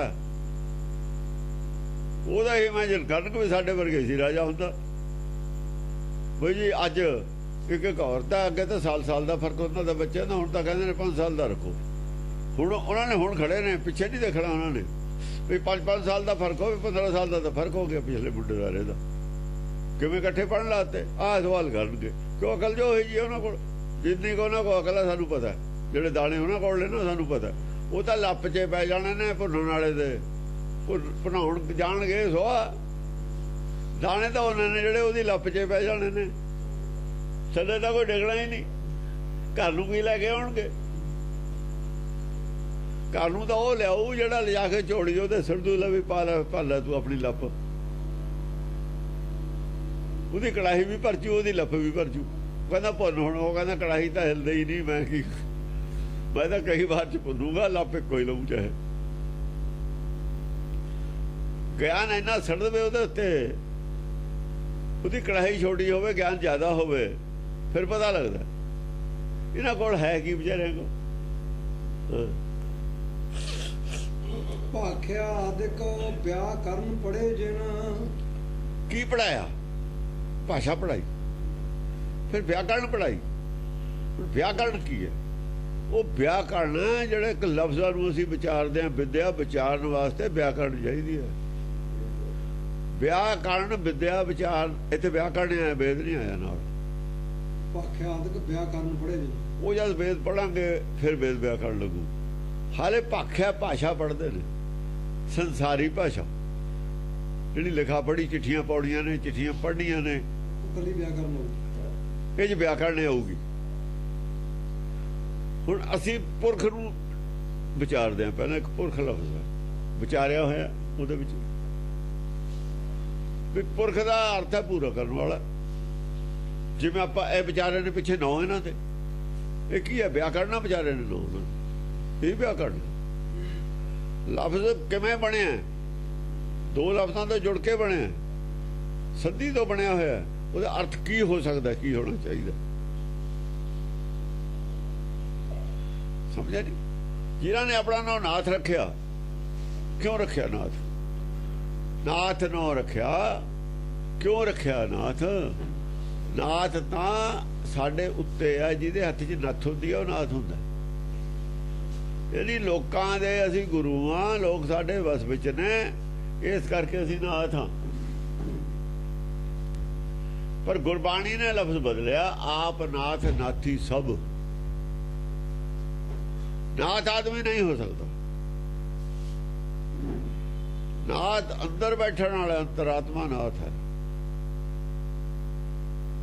ਆਪ ਨਾਥ ਨਾਥੀ ਸਭ ਜਿਹਨੇ ਸਾਰੀ ਦੁਨੀਆ ਦੇ ਨੱਥ ਪਾਈ ਹੋਈ ਹੈ ਨਾਥ ਉਹ ਹੈ ਉਹ ਜਿਹੜੇ ਨਾਥ ਕਹਾਉਂਦੇ ਤੇ ਉਹਨਾਂ ਵਾਸਤੇ ਗੱਲ ਲਿਖੀ ਆ। ਉਹ ਥੋੜੇ ਨਾਥ ਹੈ ਸੀ। ਆਦਮੀ ਨਹੀਂ ਨਾਥ ਹੋ ਸਕਦਾ, ਆਦਮੀ ਨਾਥ ਬਣੇ ਹੋਏ ਸੀ। ਬਾਹਮਣ ਗੁਰੂ ਬਣਿਆ ਹੋਇਆ ਸੀ ਤਾਂ ਉਹਨਾਂ ਨੇ ਲਿਖਿਆ ਗੁਰੂ ਸਦਾ ਅਗਿਆਨੀ ਅੰਧਾ ਕਿਸੇ ਉਹ ਮਾਰਗ ਪਾਵੈ। ਜਦ ਨਹੀਂ ਹਟੇ ਅਖੀਰ ਸਿੱਧਾ ਹੀ ਲਿਖਣਾ ਪਿਆ। ਕਬੀਰ ਨੇ ਤਾਂ ਇਹੀ ਕਿਹਾ ਸੀ ਨਾ, ਮਾਈ ਮੁੰਡੋ ਤੇ ਗੁਰੂ ਕੀ ਜਾਤੇ ਭਰਮ ਨਾ ਜਾਏ। ਹੁਣ ਗਾਹਾਂ ਭਰਮ ਨਾਸ਼ ਕਰਨ ਵਾਲਿਆਂ ਨੂੰ ਆਪਣੇ ਜਿਹੜੇ ਭਰਮ ਦਾ ਨਾਸ਼ ਕਰਨੇ ਨੂੰ ਆਪਣੇ ਆਪ ਨੂੰ ਦਾਸ ਕਹਿੰਦੇ ਨੇ। ਹੁਣ ਸਵਾਲ ਇਹ ਖੜਾ ਹੋ ਗਿਆ, ਕੀ ਭਰਮ ਦਾ ਨਾਸ਼ ਕਰਨ ਵਾਲੇ ਆਪਣੇ ਆਪ ਗੁਰੂ ਬਣ ਜਾਣ? ਕਹਾ ਸਕਦੇ ਨੇ? ਇਹ ਸਵਾਲ ਨਹੀਂ ਖੜਾ ਹੋਊਗਾ। ਜਦ ਕਬੀਰ ਕਹਿੰਦਾ ਮਾਈ ਮੁੰਡੋ ਤੇ ਗੁਰੂ ਕੀ ਜਾਤੇ ਭਰਮ ਨਾ ਜਾਏ, ਜਿਹੜਾ ਭਰਮ ਦਾ ਨਾਸ਼ ਨਹੀਂ ਕਰ ਸਕਦਾ ਗੁਰੂ ਕਹਾਉਂਦਾ ਉਹਦੀ ਮਾਂ ਦਾ ਸਿਰ ਮੁੰਡ ਦੋ। ਪਰ ਜੇ ਭਰਮ ਦਾ ਨਾਸ਼ ਕਰ ਸਕਦਾ ਹੋਵੇ ਫੇਰ ਕੀ ਉਹ ਗੁਰੂ ਕਹਾ ਲਵੇ? ਇਹ ਸਵਾਲ ਸੀ ਖੜਾ ਹੋ ਸਕਦਾ। ਇਹ ਸਵਾਲ ਖੜਾ ਹੋ ਗਿਆ ਸੀ। ਇਹਦੇ ਜਵਾਬ 'ਚ ਹੀ ਕਿਹਾ ਗੁਰੂ ਸਦਾਇਆ ਅਗਿਆਨੀ ਅੰਧਾ। ਉਹ ਕਹਿੰਦੇ ਗੁਰੂ ਵੀ ਅਗਿਆਨੀ ਸਦਾਉਂਦਾ, ਜਿਹੜਾ ਗਿਆਨਵਾਨ ਹੈ ਉਹ ਦਾਸ ਸਦਾਉਂਦਾ, ਗੁਰੂ ਸਦਾਉਂਦਾ ਹੀ ਨਹੀਂ। ਗੁਰੂ ਪਰਮੇਸ਼ਰ ਹੈ। ਗੁਰੂ ਤਾਂ ਉਹ ਹੈ ਜਿਹੜਾ ਸਾਨੂੰ ਬੁਲਵਾਉਂਦਾ, ਜਿਹਦਾ ਬੁਲਾਏ ਬੋਲਦੇ ਆ। ਉਹ ਫਿਰ ਕੌਣ ਹੋਇਆ? ਜਿਹਦੇ ਬੁਲਾਏ ਬੋਲਦੇ ਆ ਉਹ ਕੌਣ ਹੋਇਆ? ਉਹ ਜਿਹਨੇ 84 ਲੱਖ ਪੌੜੀ ਚੜਾ ਕੇ ਲਿਆਂਦਾ ਆਦਮੀ ਦੀ ਜੂਨ ਤੱਕ, ਉਹ ਕੌਣ ਹੋਇਆ? ਫਿਰ ਪੜ੍ਹਾਈ ਤਾਂ ਉਦੋਂ ਤੇ ਚੱਲ ਰਹੀ ਹੈ ਸਾਡੀ। ਪੜ੍ਹਾਈ ਐਸੇ ਜੂਨ ਚੱਲੀ ਆ।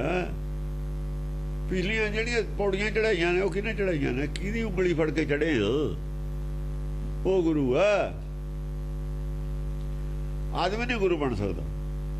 ਇਹ ਤਾਂ ਕਿਹਾ ਕਿਉਂਕਿ ਇਹ ਸਵਾਲ ਪੈਦਾ ਹੁੰਦਾ ਸੀ। ਐਵੇਂ ਨਹੀਂ ਕੋਈ ਪੰਕਤੀ ਲਿਖੀ ਹੋਈ, ਦੂਏ ਸਵਾਲ ਕਰਦੇ ਰਹੇ ਨੇ ਪੰਡਤ। ਜੀ ਤੋਂ ਭਰਮ ਚਲੇ ਜਾਵੇ ਉਹ ਤਾਂ ਕਹਾ ਸਕਦਾ। ਜਿਹਦੇ ਭਰਮ ਚਲਿਆ ਜਾਵੇ ਉਹ ਤਾਂ ਗੁਰੂ ਹੈ ਨਾ। ਫਿਰ ਉਹਨਾਂ ਨੇ ਕਿਹਾ ਸਾਨੂੰ ਗੁਰੂ ਬਣਾ ਦੇਣਗੇ ਇਹ ਹੁਣ ਚਾਹੁੰਦੇ ਨੇ ਵੀ ਗੁਰੂ ਆਦਮੀ ਹੈ, ਕੱਲ ਨੂੰ ਫਿਰ ਆਪ ਬਣ ਜਾਣਗੇ। ਉਹਨੇ ਕਿਹਾ ਗੁਰੂ ਸਦਾ ਅਗਿਆਨੀ ਅੰਧਾ ਕਿਸੇ ਉਹ ਮਾਰਗ ਪਾਵੇ, ਉਹਨੂੰ ਮਾਰਗ ਸੋਹ ਪਾਉਣਾ ਕਿਸੇ ਨੂੰ। ਦਸਮ ਪਾਤਸ਼ਾਹ ਨੇ ਹੋਰ ਬਿਲਕੁਲ ਹੀ ਬਿਆਨ ਕਰਤਾ, ਆਦਮ ਤੇ ਕਾ ਅਵਤਾਰਾ।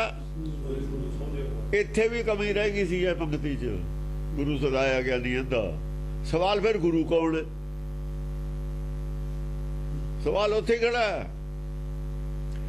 ਇਸ ਗੱਲ ਦਾ ਤਾਂ ਜਵਾਬ ਆ ਗਿਆ ਕਿ ਗੁਰੂ ਆਦਮੀ ਜਿਹੜਾ ਸਦਾਏ ਅਗਿਆਨੀ ਅੰਧਾ ਹੈ।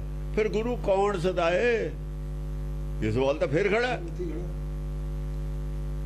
ਫਿਰ ਦਸਮ ਪਾਤਸ਼ਾਹ ਨੇ ਦਾ ਜਵਾਬ ਦਿੱਤਾ, ਆਦ ਅੰਤ ਕੈ ਅਵਤਾਰਾ ਸੋਈ ਗੁਰੂ ਸਮਝਿਓ ਹਮਾਰਾ। ਨਮਸਕਾਰ ਤੇ ਸੀ ਗੋ ਹਮਾਰੀ ਸਗਲ ਪ੍ਰਜਾਜਨ ਆਪ ਸਵਾਰੀ। ਤਾਂ ਇਹ ਪੰਕਤੀਆਂ ਐ ਸੀੜੀਆਂ ਬੜੀਆਂ ਹੋਈਆਂ ਨੇ। ਸਵਾਲ ਤਾਂ ਨਹੀਂ ਉੱਥੇ ਖੜੇ ਨੇ। ਐਵੇਂ ਪੰਡਤ ਬਹੁਤ ਜ਼ਿਆਦਾ ਪੜਿਆ ਹੋਇਆ ਸੀ, ਜਿਹਨੇ ਵੇਦ ਦੀ ਬਾਟ ਪਾੜੀ ਆ, ਘੱਟ ਅਕਲ ਵਾਲਾ ਨਹੀਂ ਸੀ। ਉਹਨਾਂ ਦੇ ਸਾਰੇ ਰਸਤੇ ਐਵੇਂ ਨਹੀਂ ਬੰਦ ਹੋ ਜਾਂਦੇ ਹੁੰਦੇ। ਇਹਨਾਂ ਨੂੰ ਕੀ ਪਤਾ ਮਿਸ਼ਰੀਆਂ ਵਾਲਿਆਂ ਦੇ ਪੱਲੇ ਕੀ ਹੈ, ਇਹ ਦੂਜੇ ਤੀਜੇ ਦੇ ਪੱਲੇ ਕੀ ਹੈ। ਤਾਂ ਮੂਰਖ ਨੇ ਸਾਰੇ। ਹੁਣ ਉੱਥੇ ਫਾਈਨਲ ਹੋ ਗਿਆ ਦਸਮ ਪਾਤਸ਼ਾਹ ਨੇ ਆਦ ਅੰਤ ਕੈ ਅਵਤਾਰਾ ਕਹਿ ਕੇ। ਸਵਾਲ ਨਹੀਂ ਰਿਹਾ, ਸਵਾਲ ਸਾਰੇ ਬੰਦ ਹੋ ਗਏ। ਹਾਂਜੀ, ਉਹ ਗਾਹਨ ਸਭ ਕੀਏ ਪ੍ਰਾਣ ਤਿਨ। ਉਹ ਗਾਹਨ ਜਿੰਨੇ ਪ੍ਰਾਣ ਨੇ ਗ੍ਰੰਥ ਨੇ ਸਾਰੇ ਗਾਤੇ ਉਹਨਾਂ ਨੇ। ਉਹ ਗਾਹਨ ਕਰਨਾ ਪੂਰੇ ਅਧਿਐਨ ਕਰ ਲੈਣਾ। ਜਿੰਨੇ ਪੁਰਾਣ ਨੇ ਉਹਨਾਂ ਨੇ ਸਾਰੇ ਪੜ੍ਹ ਲਏ ਚੰਗੀ ਤਰ੍ਹਾਂ। ਘੋਖ ਲੈ, ਘੋਖ ਲਫ਼ਜ਼ ਵਰਤਿਆ, ਘੋਖੇ। ਸਿਮਰਤ ਸ਼ਾਸਤਰ ਘੋਖ ਕੇ ਦੇਖੇ, ਪੂਰੀ ਖੋਜ ਕੇ ਦੇਖੇ ਉਹਨਾਂ ਨੇ ਸਾਰੇ। ਸਿਮਰਤ ਸ਼ਾਸਤਰ ਡੀਪਲੀ ਸਟੱਡੀ ਕੀਤੇ ਬੱਚਿਆਂ ਨੇ, ਮੁੰਡਿਆਂ ਨੇ। ਅਧਿਕ ਦਰਬ ਨਿਰਭਰ ਤਹਿ ਦਿਆ। ਕੌਣ ਸੀ ਇਹ? ਅਸਲ 'ਚ ਮੁੰਡਿਆਂ ਨੂੰ ਜਿਹੜਾ ਇਹ ਆ ਪੰਕਤੀ ਸੀ, ਇੱਕ ਰਾਜੇ ਨੇ ਇੱਕ ਬ੍ਰਾਹਮਣ ਸੱਦਿਆ ਮੁੰਡਿਆਂ ਨੂੰ ਪੜਾਉਣ ਵਾਸਤੇ। ਮੁੰਡੇ ਕੋਲ ਬਿਠਾਇਓ ਰਾਜਾ। ਪੰਡਤ ਸੱਦਿਆ। ਉਹ ਪੰਡਤ ਐਸਾ ਸੀ, ਡੀਪਲੀ ਸਟੱਡੀ ਕੀਤੇ ਤੇ ਸਾਰੇ ਸ਼ਾਸਤਰ, ਵੇਦ ਨਹੀਂ ਕੀਤਾ ਹੋਇਆ। ਇੱਥੇ ਇਹ ਬਚਾ ਕੇ ਰੱਖੀ ਹੈ ਗੱਲ। ਵੇਦ ਨਹੀਂ ਉਹਦਾ ਪੜਿਆ ਹੋਇਆ ਸੀ, ਉਹਦੇ ਸਿਮਰਤ ਸ਼ਾਸਤਰ ਪੜ੍ਹੇ ਤੇ। ਹੁਣ ਸਿਮਰਤੀ ਦਾ ਵੇਦ ਤਾਂ ਪੜਿਆ ਹੋਇਆ ਸੀ, ਸ਼ਾਸਤਰਾਂ ਦਾ ਗਿਆਨ ਤਾਂ ਪੜਿਆ ਹੋਇਆ ਸੀ, ਪਰ ਵੇਦ ਦਾ ਗਿਆਨ ਨਹੀਂ ਸੀ ਪੜਿਆ ਹੋਇਆ। ਤਾਂ ਹੀ ਲਗਾ ਸਿਮਰਤ ਸ਼ਾਸਤਰ ਪੁੰਨ ਪਾਪ ਵਿਚਾਰਦੇ। ਪੁੰਨ ਪਾਪ ਦੇ ਵਿਚਾਰ ਜਾਣਾ ਤਤ ਗਿਆਨ ਹੈ ਨਹੀਂ ਸੀ ਪੰਡਤ ਨੂੰ। ਕੁੜੀ ਕੋਲ ਤਤ ਗਿਆਨ ਸੀ। ਆ ਹੁਣ ਇੱਥੇ ਫਰਕ ਹੈ। ਜਿਹੜਾ ਪੰਡਤ ਪੜਾਉਣ ਆਇਆ ਉਹ ਸਿਮਰਤ ਸ਼ਾਸਤਰਾਂ ਦਾ ਗਿਆਨ ਰੱਖਦਾ ਸੀ। ਕੁੜੀ ਕੋਲ ਤਤ ਗਿਆਨ ਸੀ, ਸਿਮਰਤ ਸ਼ਾਸਤਰ ਉਹਦੇ ਵਿੱਚੇ ਆ ਜਾਂਦੇ ਨੇ। ਸਿਮਰਤ ਸ਼ਾਸਤਰ ਨੂੰ ਝੂਠਾ ਕਰਦਾ ਤਤ ਗਿਆਨ, ਉਹਨਾਂ ਤੋਂ ਉੱਪਰ ਦਾ ਗਿਆਨ ਹੈ। ਇਹ ਗੱਲ ਐਂ ਦੱਸੀ ਹੈ ਪੰਡਤ ਨਾਲ ਤਾਂ ਪੰਜਾ ਫਸਲ। ਹੁਣ ਪੰਡਤ ਕੀ ਕਰਦਾ ਹੋਊਗਾ, ਇਹ ਲੜਕੀ ਉਹਨੂੰ ਕਿਵੇਂ ਟੋਕੂਗੀ ਗਾਹਾਂ, ਇਹ ਪ੍ਰਸੰਗ ਗਾਹਾਂ ਹੋਣਾ।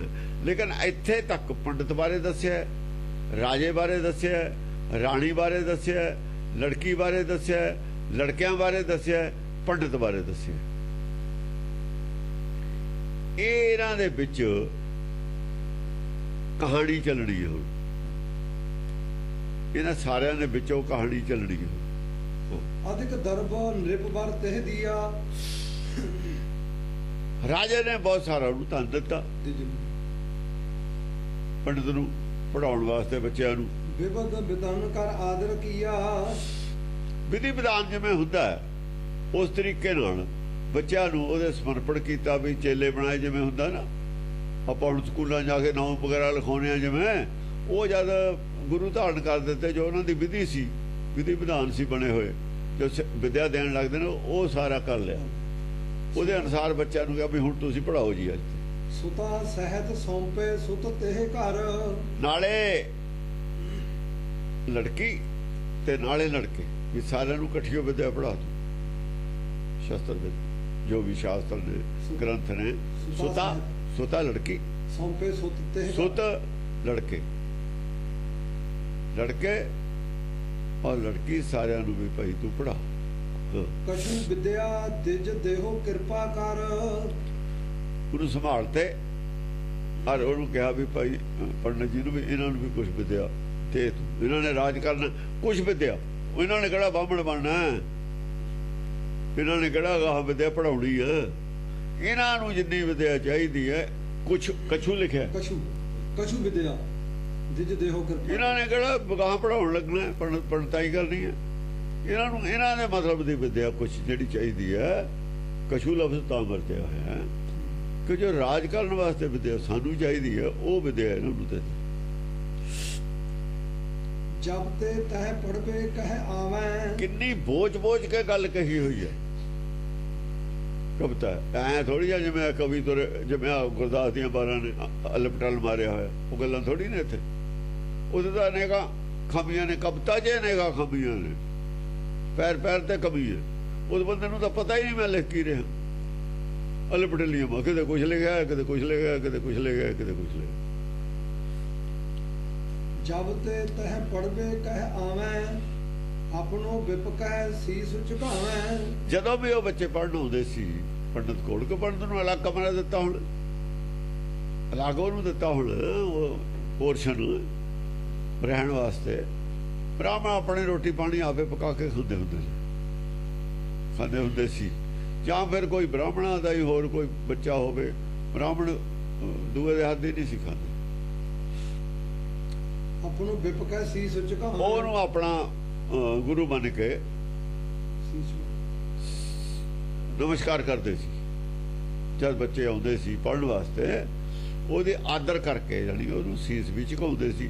ਐ ਨਹੀਂ ਸੀ ਵੀ ਆਪਣੇ ਆਪ ਨੂੰ ਰਾਜਾ ਉਹਨੂੰ ਬਾਹਮਣ ਸਮਝਦੇ ਸੀ, ਐਵੇਂ ਹੀ ਵੀ ਉਹਨੂੰ ਨੌਕਰ ਸਮਝਦੇ ਸੀ। ਇਹ ਗੱਲ ਨਹੀਂ ਸੀ। ਇਹ ਵੀ ਕਹਿ ਦਿੱਤਾ ਵੀ ਉਹਨਾਂ ਦੇ ਦਿਲ 'ਚ ਆਦਰ ਪੂਰਾ ਹੀ ਸੀ, ਬੱਚਿਆਂ ਦੇ ਘੱਟ ਨਹੀਂ ਸੀਗਾ। ਜੋ ਸਿੱਖਿਆ ਦਿਜ ਦੇਤ ਸੋ ਲਹੀ। ਜਿਹੜੀ ਸਿੱਖਿਆ ਦੇ ਰਿਹਾ ਤਾਂ ਸਿੱਖਿਆ ਵੀ ਲੈ ਰਹੇ ਸੀ। ਸਿੱਖਿਆ 'ਚ ਕੋਈ ਵਿਰੋਧ ਨਹੀਂ, ਕਿਉਂਕਿ ਉੱਥੇ ਉਹ ਜਿਹੀ ਜਿਹੀ ਸਿੱਖਿਆ ਉਹਨੂੰ ਚਾਹੀਦੀ ਤੇ ਉੱਥੇ ਉਹੀ ਜਿਹੀ ਸਿੱਖਿਆ ਸੰਸਾਰੀ ਸਿੱਖਿਆ ਸੀ, ਉਹ ਲੈ ਰਹੇ ਸੀ। ਸਿੱਖਿਆ ਲੈਣ 'ਚ ਵਿਰੋਧ ਨਹੀਂ ਸੀ ਕਰ ਰਹੇ। ਫਿਰ ਵਿਰੋਧ ਕਿੱਥੇ ਪੈਦਾ ਹੋਊਗਾ, ਕਿਹੜੀ ਗੱਲ ਤੋਂ ਹੋਊਗਾ? ਸਿੱਖਿਆ ਚ ਲੈਣ ਚ ਕੋਈ ਵਿਰੋਧ ਨਹੀਂ ਕੀਤਾ ਉਹਨਾਂ। ਸਿੱਖਿਆ ਦੇ ਰਿਹਾ ਤਾਂ ਲੈ ਰਹੇ ਸੀ, ਬੋਲ ਰਹੇ ਸੀ। ਹਾਂਜੀ। ਅਮਿਤ ਦਰਬ ਪੰਡਤ ਕਹਿ ਦੇਹੀ। ਹਾਂ, ਪੰਡਤ ਨੂੰ ਉਹਦੇ ਇਹ ਵਜਾਨੇ ਦੇ ਵਿੱਚ ਬੇਅੰਤ ਚੀਜ਼ਾਂ ਵੀ ਲਿਆ ਕੇ ਦਿੰਦੇ ਸੀ, ਖੁਸ਼ ਹੋ ਕੇ ਘਰੋਂ ਦਰਬ ਦਿੰਦੇ ਸੀ ਉਹ। ਇੱਕ ਦਿਨ ਕੁਵਰ ਅਗਮਨੋਂ ਗਈ। ਇੱਕ ਦਿਨ ਜਿਹੜੀ ਰਾਜਕੁਮਾਰੀ ਸੀ ਨਾ, ਉਹ ਅੱਗੇ ਚਲੀ ਗਈ, ਪਹਿਲਾਂ ਚਲੀ ਗਈ, ਮੁੰਡੇ ਪਿੱਛੇ ਰਹਿ ਗਏ। ਮੁੰਡੇ ਅਲੱਗ ਕਮਰੇ ਚ ਆਉਂਦੇ ਹੋਣੇ ਨੇ ਆਪਣੇ, ਉਹ ਅਲੱਗ ਕਮਰੇ ਚ ਆਉਂਦੀ ਹੋ। ਹੁਣ ਆਪਾਂ ਹੋ ਜਾਂਦੇ ਅੱਗੇ ਪਿੱਛੇ ਕਿਤੇ 2-4 ਮਿੰਟ। ਕੋ ਪਹਿਲਾਂ ਚਲੀ ਗਈ, ਇੱਕ ਦਿਨ ਹੋ ਗਈ। ਇੱਕ ਦਿਨ ਹੋ ਸਕਦਾ ਉਹ ਠੀਕ ਟਾਈਮ ਤੇ ਗਈ ਹੋਵੇ, ਮੁੰਡੇ ਹੀ ਲੇਟ ਹੋ ਗਏ ਹੁਣ। ਇੱਕ ਜਾਣਾ ਲੇਟ ਹੋ ਜਾਏ, ਦੂਏ ਨੂੰ ਲੇਟ ਕਰ ਦਿੰਦਾ ਵੀ ਚੱਲਦੇ ਆ, ਕੋਈ ਨਹੀਂ, ਮੈਂ ਲੇਟ ਉੱਠਿਆ ਆ, ਲੇਟ ਨਹਾਤਾ ਆ, ਕੋਈ ਗੱਲ ਹੋਈ ਆ। ਇੱਕ ਦਿਨ ਐਸਾ ਚਾਂਸ ਹੋ ਗਿਆ, ਲੜਕੀ ਪਹਿਲਾਂ ਚਲੀ ਗਈ, ਕੁਝ ਪਹਿਲਾਂ ਹੀ ਚਲੀ ਗਈ ਟਾਈਮ ਤੇ, ਐ ਲੱਗਦਾ ਹੈ ਉਹ ਟਾਈਮ ਤੇ ਹੀ ਪਹਿਲਾਂ ਚਲੀ ਗਈ ਅਚਾਨਕ। ਉਹ ਲੜਕੇ ਟਾਈਮ ਤੇ ਆਏ ਹੁਣ ਨੇ, ਅਜੇ ਪੰਡਤ ਵੀ ਕਿਹੜਾ ਤਿਆਰ ਹੈ ਪੜਾਉਣ ਵਾਸਤੇ, ਉਹ ਵੀ ਪੂਜਾ ਹੀ ਕਰਦਾ। ਦਿਜ ਕਹਿ ਸੀਸ ਝੁਕਾਵਤ ਭਈ। ਜਾ ਕੇ ਉਹਦੇ ਜਰੂਰ ਉਹਨੇ ਨਮਸਕਾਰ ਕੀਤਾ, ਜਾ ਕੇ ਕਰਨਾ ਸੀ ਨਮਸਕਾਰ, ਤਾਂ ਨਮਸਕਾਰ ਕਰਤਾ, ਖੜੀ ਰਹੀ। ਸਾਲਿਗਰਾਮ ਪੂਜਤ ਥਾ ਦਿਜਵਾਰ। ਉਹ ਆਪਣੇ ਉਹ ਜਿਹੜੇ ਸਾਲਗਰਾਮ ਸੀ, ਠਾਕੁਰ ਜੀ ਨੂੰ ਕਹਿੰਦੇ ਨੇ, ਉਹਦੀ ਅਜੇ ਪੂਜਾ ਕਰਦਾ ਸੀ। ਇਹਦਾ ਮਤਲਬ ਇਹ ਹੈ ਉਹ ਟਾਈਮ ਤੋਂ ਪਹਿਲਾਂ ਪਹੁੰਚ ਗਈ। ਇਹ ਤਾਂ ਪਤਾ ਹੀ ਲੱਗਦਾ ਵੀ ਟਾਈਮ ਤੇ ਪਹਿਲਾਂ ਪਹੁੰਚ ਗਈ। ਕਿਹੜਾ ਘੜੀਆਂ ਹੁੰਦੀਆਂ ਸੀ ਜਦ ਸੂਰਜ ਨੂੰ ਦੇਖ ਕੇ ਚਲੇ ਜਾਂਦੇ ਤੇ, ਅਚਾਨਕ ਚਲੇ ਜਾਂਦੇ ਸੀ। ਹਾਂ, ਭਾਂਤ ਭਾਂਤ ਤੈ ਸੀਸ ਨਿਆਏ ਕਰ। ਉਹਨੂੰ ਕਈ ਕਿਸਮ ਨਾਲ ਸਿਰ ਨੀਵਾਂ ਕਰਦਾ ਸੀ, ਨਮਸਕਾਰ ਕਰਦਾ ਸੀ, ਸਾਲਗਰਾਮ ਨੂੰ ਹੱਥ ਜੋੜਦਾ ਸੀ ਉਹਦੇ ਅੱਗੇ। ਤਾਂ ਕੋ ਨਿਰਖੋ ਕੁਵਰ ਮੁਸਕਾਨੀ। ਉਹ ਖੜੀ ਖੜੀ ਉਹਨੂੰ ਦੇਖੀ ਜਾਂਦੀ ਹੈ, ਉਹ ਆਪਣਾ ਘਰ। ਉਹ ਰਾਜਕੁਮਾਰੀ ਜਿਹੜੀ ਸੀ ਮੁਸਕਰਾਈ। ਹੁਣ ਕੁਵਰ ਲਫ਼ਜ਼ ਤਾਂ ਫਿਰ ਰਾਜਕੁਮਾਰੀ ਵਾਸਤੇ ਪਿੱਛੋਂ ਤੋਂ ਚੱਲਦਾ ਹੈ। ਇਹ ਕਹਿੰਦੇ ਨੇ ਸਾਡੇ ਸਿੱਖਾਂ ਨਾਲੇ ਕੋਲ ਲੱਗਿਆ ਹੈ, ਆ ਵੀ ਕੁਵਰੇ ਲੱਗਿਆ ਹੈ। ਰਾਜਕੁਮਾਰੀ ਰਾਜਕੁਮਾਰ ਕੁਵਰੇ ਹੁੰਦਾ ਉਹ ਵੀ, ਤੇ ਉਹ ਤਾਂ ਪਿੱਛੇ ਹੀ ਚਲਿਆ ਹੁੰਦਾ। ਫਿਰ ਕਿਉਂ ਚਲਿਆ ਹੁੰਦਾ? ਅਸੀਂ ਜਦ ਕਿਹਾ ਵੀ ਖਾਲਸੇ ਦਾ ਅੱਜ ਤੋਂ ਤੁਹਾਡਾ ਪਿਤਾ ਗੁਰੂ ਗੋਬਿੰਦ ਸਿੰਘ ਹੈ ਨਾ, ਇਸ ਕਰਕੇ ਸਾਰੇ ਰਾਜਕੁਮਾਰ ਬਣਦੇ ਆ ਅਸੀਂ ਆਪਣੇ ਆਪ ਨੂੰ। ਉਹ ਸ਼ਹਿਨਸ਼ਾਹ ਹੈ। ਅੱਛਾ, ਕਾਰਨ ਇਹ ਹੈ ਕੁਵਰ ਲਿਖਣ ਦਾ। ਇਹਨਾਂ ਨੂੰ ਕੀ ਪਤਾ ਕਿਉਂ ਲਿਖਿਆ? ਉਹ ਤਾਂ ਸ਼ਹਿਨਸ਼ਾਹ ਪਾਤਸ਼ਾਹ ਗੁਰੂ ਗੋਬਿੰਦ ਸਿੰਘ ਨਹੀਂ ਪੜ੍ਹਦੇ। ਫਿਰ ਉਹਦੇ ਜਿਹੜੇ ਮੁੰਡੇ ਮੰਨਣਗੇ, ਆਪਣੇ ਆਪ ਨੂੰ ਕੁਵਰ ਮੰਨਣਗੇ, ਰਾਜਕੁਮਾਰ ਮੰਨਣਗੇ, ਕੀ ਮੰਨਣਗੇ? ਕੀ ਮੰਨਣਗੇ? ਪਰ ਇਹ ਉਹਦੇ ਹੋਣ ਤਾਂ ਇਹਦਾ ਖਬਰਾਂ ਕਹਿੰਦੇ ਨੇ, ਕਿਹਨੂੰ ਮੰਨਦੇ ਨੇ? ਨਾ ਉਹਦੇ ਗ੍ਰੰਥ ਨੂੰ, ਨਾ ਉਹਦੇ ਪੰਥ ਨੂੰ, ਦੋਹਾਂ ਨੂੰ ਨਹੀਂ ਮੰਨਦੇ। ਬਾਣੇ ਨੂੰ ਉਹ ਪੰਥ ਬਾਣਾ ਹੀ ਆ, ਨਾ ਉਹਦੀ ਵਰਦੀ ਨੂੰ, ਇਹਦਾ ਕਾਸੇ ਨੂੰ ਵੀ ਨਹੀਂ ਮੰਨਦੇ। ਇਸ ਕਰਕੇ ਇਹਨਾਂ ਵਾਸਤੇ ਕੁਵਰ ਜਿਹੜਾ ਲੱਭਦਾ ਕੋਈ ਅਜੀਬ ਹੀ ਲੱਗਦਾ ਇਹਨਾਂ ਨੂੰ ਅਜੀਬ ਲੱਗੂਗਾ, ਇਹਨਾਂ ਨੂੰ ਸਭ ਕੁਝ ਅਜੀਬ ਲੱਗੂਗਾ। ਸੋ ਪ੍ਰਤਮਾ ਪਾਹਨ ਪਹਿਚਾਨੀ। ਸੋ ਪ੍ਰਤਮਾ ਉਹਨੇ ਕੁੜੀ ਦੇਖਿਆ ਵੀ ਇਹ ਜਿਹੜੀ ਪ੍ਰਤਮਾ ਇਹ ਤਾਂ ਪੱਥਰ ਹੈ। ਇਹ ਕੀ ਕਰਦਾ ਪੰਡਤ? ਉਹਨੂੰ ਨਹੀਂ ਸੀ ਪਤਾ ਪਹਿਲਾਂ ਕਰਦਾ, ਉਹਨੇ ਜਿਹੜਾ ਦੇਖਿਆ ਸੀ ਕਰਦਾ। ਉਹ ਕਹਿੰਦੀ ਇਹ ਵੱਟਿਆਂ ਨੂੰ ਪੱਥਰਾਂ ਨੂੰ ਏਦਾਂ ਕਰਦਾ ਹੈ। ਉਹਨੂੰ ਪੱਥਰ ਦਿੰਦੇ ਨੇ, ਉਹਨੇ ਪੱਥਰ ਮੰਨ ਕੇ ਪਹਿਚਾਨੀ, ਮੰਨ ਕੇ ਵੀ ਪੱਥਰਾਂ ਨੂੰ ਐ ਕਾਹਦੇ ਕਰਦਾ? ਉਹ ਤਾਂ ਹਸੀ ਵੀ ਪਾਗਲ ਹੈ ਤਾਂ ਕਿ ਉਹਦੇ ਕੋਲ ਆਤਮ ਗਿਆਨ ਸੀ। ਉਹ ਕਹਿੰਦਾ ਪਾਗਲ ਹੈ, ਇਹ ਸਾਨੂੰ ਪੜਾਉਣ ਲੱਗ ਗਿਆ। ਉਹਦਾ ਅੰਦਰੋਂ ਇੱਜ਼ਤ ਚਲੀ ਗਈ। ਇਹ ਪਾਗਲ ਹੈ ਤਾਂ ਬਿਲਕੁਲ ਹੈ, ਇਹ ਸਾਨੂੰ ਸਭ ਪੜਾਊਗਾ। ਹਾਲੇ ਉਹ ਜੋ ਕੁ ਲਿਖਿਆ ਉਹ ਦੱਸੀ ਜਾਂਦਾ, ਅੱਗੇ ਜਾ ਕੇ ਪਤਾ ਨਹੀਂ ਕਿ ਆ ਸਾਨੂੰ ਪੱਥਰ ਪੂਜਣੇ ਲਾ ਦੇਵੇ, ਅੱਗੇ ਜਾ ਕੇ ਇਹੀ ਕਹਿ ਦੇਵੇ। ਅੱਧ ਤੇ ਬਾਅਦ ਜਨਾਲੀ ਬਣਨਾ ਹੈ। ਬ੍ਰਾਹਮਣੀ ਮਤ ਨੇ ਪਹਿਲਾਂ ਤਾਂ ਠੀਕ ਹੈ, ਪਹਿਲਾਂ ਤਾਂ ਠੀਕ ਹੈ, ਅੱਧ ਤੋਂ ਬਾਅਦ ਕਰੂਗਾ। ਅੱਧ ਤੇ ਜੋ ਗਿਆ ਹੀ ਨਹੀਂ, ਫਿਰ ਤਾਂ ਜਾ ਕੇ ਆਦਮੀ ਜਨਾਲੀ ਬਣੂ। ਐਂਡ ਤੇ ਜਿੱਥੇ ਇਹ ਖੜਾ ਉਹਦਾ ਐਂਡ ਤਾਂ ਪੱਥਰ ਪੂਜਾ ਹੀ ਹੈ। ਫਿਰ ਜਿਹੜਾ ਧਰਮ ਇਹ ਪੜਾ ਰਿਹਾ ਹੈ ਉਹਦਾ ਐਂਡ ਤਾਂ ਆ ਹੈ। ਫਿਰ ਚਲੋ ਉਹ ਆਪਣੇ ਹਸੀ ਵੀ ਇਹ ਤਾਂ ਸਦਾਈ ਆ। ਤਾਹੇ ਕਹਾ ਪੂਜਤ ਕਹਿ ਨਿਮਿੱਤਾ ਹੈ। ਉਹ ਕਹਿਣ ਲੱਗੇ ਪੰਡਤ ਨੂੰ ਇਹਨੂੰ ਕਾਹਦੇ ਵਾਸਤੇ ਪੂਜਾ ਕਰਦਾ ਪੱਥਰਾਂ ਦੀ? ਤੂੰ ਕੀ ਗੱਲ ਹੈ? ਪਿੱਛੇ ਕੀ ਕੰਮ ਅੜ ਗਿਆ ਤੇਰਾ? ਕੀ ਅਸਲ ਚ ਪੂਜਾ ਤੂੰ ਕਿਹਦੀ ਕਰਦਾ? ਤਾਂ ਪੱਥਰ ਨੇ। ਇਹ ਤਾਂ ਪੱਥਰ ਹੈ। ਇਹ ਪੱਥਰਾਂ ਦੀ ਜੋ ਤੂੰ ਪੂਜਾ ਕਰਦਾ ਉਹਦੀ ਬੈਕਗਰਾਉਂਡ ਕਿਹਦੇ ਨਿਮਿੱਤ ਕਰਦਾ? ਕਿਹਦੇ ਵਾਸਤੇ ਪੱਥਰ ਰੱਖੇ ਨੇ? ਮੂਹਰੇ ਤਾਂ ਪੱਥਰ ਰੱਖ ਲੈ, ਪਿੱਛੇ ਕੌਣ ਹੈ ਇਹਦੇ ਜਿਹਦੀ ਤੂੰ ਅਸਲ ਪੂਜਾ ਕਿਹਦੀ ਕਰ ਰਿਹਾ? ਇਹਦੀ ਕਰ। ਅਸਲ ਪੂਜਾ ਕਿਸੇ ਹੋਰ ਦੀ ਕਰਦਾ, ਪੱਥਰ ਮੂਹਰੇ ਰੱਖੇ ਨੇ। ਇਸ ਕਰਕੇ ਨਿਮਿੱਤ ਪੂਜਾ ਹੁੰਦੀ ਹੈ। ਜੇ ਗੁਰੂ ਗ੍ਰੰਥ ਸਾਹਿਬ ਦੀ ਵੀ ਪੂਜਾ ਅਸੀਂ ਕਰਦੇ ਹਾਂ, ਮੂਹਰੇ ਪੂਜਾ ਹੁੰਦਾ, ਮੂਹਰੇ ਚੜਾਵਾ ਚੜਾਉਣਾ ਜਾਂ ਮੱਥਾ ਟੇਕਣਾ, ਉਹਦੇ ਨਿਮਿੱਤ ਕਰਦੇ ਹਾਂ ਅਸੀਂ ਕਿਸੇ ਦੇ। ਕਿ ਇਹਦੇ ਵਿੱਚੋਂ ਗਿਆਨ ਜਿਹੜਾ ਕਿਤੋਂ ਨਹੀਂ ਹੋਰ ਮਿਲਦਾ, ਇੱਥੋਂ ਮਿਲਦਾ। ਪਰ ਉਹਦਾ ਅਸੀਂ ਲੈਂਦੇ ਨਹੀਂ ਕਿ ਉਹਦੇ ਨਿਮਿੱਤ ਕਰਦੇ ਹਾਂ ਅਸੀਂ। ਜੇ ਉਹਦਾ ਨਿਮਿੱਤ ਨਹੀਂ ਕਰਦੇ ਫਿਰ ਪੱਥਰ ਪੂਜਾ ਹੀ ਹੈ। ਨਿਮਿੱਤ ਲਫ਼ਜ਼ ਤਾਂ ਮਾਫ ਕਰਦਾ ਸਾਨੂੰ, ਨਿਮਿੱਤ ਲਫ਼ਜ਼ ਵਰਤਿਆ ਇੱਥੇ। ਜੇ ਨਿਮਿੱਤ ਪੂਜਾ ਕਰਦੇ ਹਾਂ, ਟਾਰਗੇਟ ਕੁਛ ਹੋਰ ਹੈ, ਮੂਹਰੇ ਕੁਛ ਹੋਰ ਰੱਖਿਆ ਹੋਇਆ ਦੇਖਣ ਨੂੰ। ਟਾਰਗੇਟ ਨਹੀਂ ਹੈ ਪੱਥਰ, ਟਾਰਗੇਟ ਉਹ ਤੋਂ ਪਿੱਛੇ। ਜੇ ਅਸੀਂ ਗੰਨਾ ਬੀਜਦੇ ਹਾਂ, ਫਸਲ ਬੀਜਦੇ ਹਾਂ, ਉਹ ਵੀ ਪੂਜਾ ਹੀ ਹੁੰਦੀ ਹੈ। ਜਿਹੜਾ ਖਾਦ ਪਾਉਂਦੇ ਪੂਜਾ ਨਹੀਂ ਹੈ, ਖਰਚਾ ਕਰਦੇ ਹਾਂ ਪੂਜਾ ਨਹੀਂ ਹੈ, ਉਹਨੂੰ ਪੂਜਾ ਹੀ ਕਰਦੇ ਹਾਂ। ਕੁਛ ਉਹਨੂੰ ਬਚਾਉਣੇ ਵੀ ਆ, ਧੂਪ ਬੱਤੀ ਵੀ ਕਰਦੇ ਆ। ਅਜੀ ਸਪਰੇਅ ਕਰਦੇ ਆ, ਕੀ ਆ? ਕੀੜਿਆਂ ਤੋਂ ਬਚਾਉਣਾ ਉਹਨੂੰ। ਟਾਰਗੇਟ ਕੀ ਹੈ? ਨਿਮਿੱਤ ਕਾਹਦੇ ਕਰਦੇ ਹਾਂ? ਨਿਮਿੱਤ ਕਰਦੇ ਆ ਜੋ ਗੰਨੇ ਦੇ ਚੋਂ ਗੁੜ ਮਿਲਣਾ, ਚੀਨੀ ਮਿਲਣੀ, ਉਹਦਾ ਨਿਮਿੱਤ ਕਰਦੇ ਆ। ਆਗ ਵੱਢ ਕੇ ਉੱਤੇ ਸੁੱਟ ਦਿੰਦੇ ਆ, ਪੱਤੀ ਫੂਕ ਦਿੰਦੇ ਆ। ਉਹ ਜਿਹੜਾ ਵਿੱਚੋਂ ਨਿਕਲਦਾ, ਤੱਥੇ ਨਿਕਲਦੇ ਨੇ, ਉਹ ਵੀ ਜਾੜ ਜੋੜ ਲੈਂਦੇ ਆ। ਆਖਰ ਟਾਰਗੇਟ ਕੀ ਹੈ? ਟਾਰਗੇਟ ਰਹਿ ਗਈ ਚੀਨੀ ਖੰਡ। ਨਿਮਿੱਤ ਹੈ ਨਾ ਕੁਛ, ਦੇਖਣ ਨੂੰ ਕੁਛ ਹੋਰ ਹੈ, ਟਾਰਗੇਟ ਕੁਛ ਹੋਰ ਹੈ। ਇਹਨੂੰ ਨਿਮਿੱਤ ਕਹਿੰਦੇ। ਪੂਰੇ ਕੁਛ ਹੋਰ ਹੈ, ਟਾਰਗੇਟ ਕੁਛ ਹੋਰ ਹੈ। ਉਹ ਕਿਹਦੇ ਨਿਮਿੱਤ ਪੂਜਾ ਕਰਦਾ ਤੂੰ? ਇਹਦੀ ਕੀ ਚਾਹੀਦਾ ਤੈਨੂੰ? ਕਿਹੜੇ ਦੇਵੀ ਦੇਵਤੇ ਤੋਂ ਕੀ ਚਾਹੀਦਾ? ਉਹਦੇ ਖਾਤਰ ਤਾਂ ਇਹ ਰੱਖ ਲਿਆ। ਸਿਰ ਨਾਵਤ ਕਰ ਜੋਰ ਕਾਜ ਜਿਹੇ। ਜਿਹੜੇ ਕੰਮ ਖਾਤਰ ਤੂੰ ਦੋਏ ਹੱਥ ਜੋੜ ਕੇ ਇਹਨੂੰ ਸਰਨੀਮਾ ਕਰਦਾ, ਉਹ ਗੱਲ ਕੀ ਹੈ? ਕੀ ਤੇਰਾ ਕਿੱਥੇ ਕੀ ਕੰਮ ਅੜਿਆ ਹੋਇਆ? ਕੀ ਮੰਗਦਾ ਹੈ ਤੂੰ? ਕੀ ਹੈ ਨਹੀਂ ਤੇਰੇ ਕੋਲ?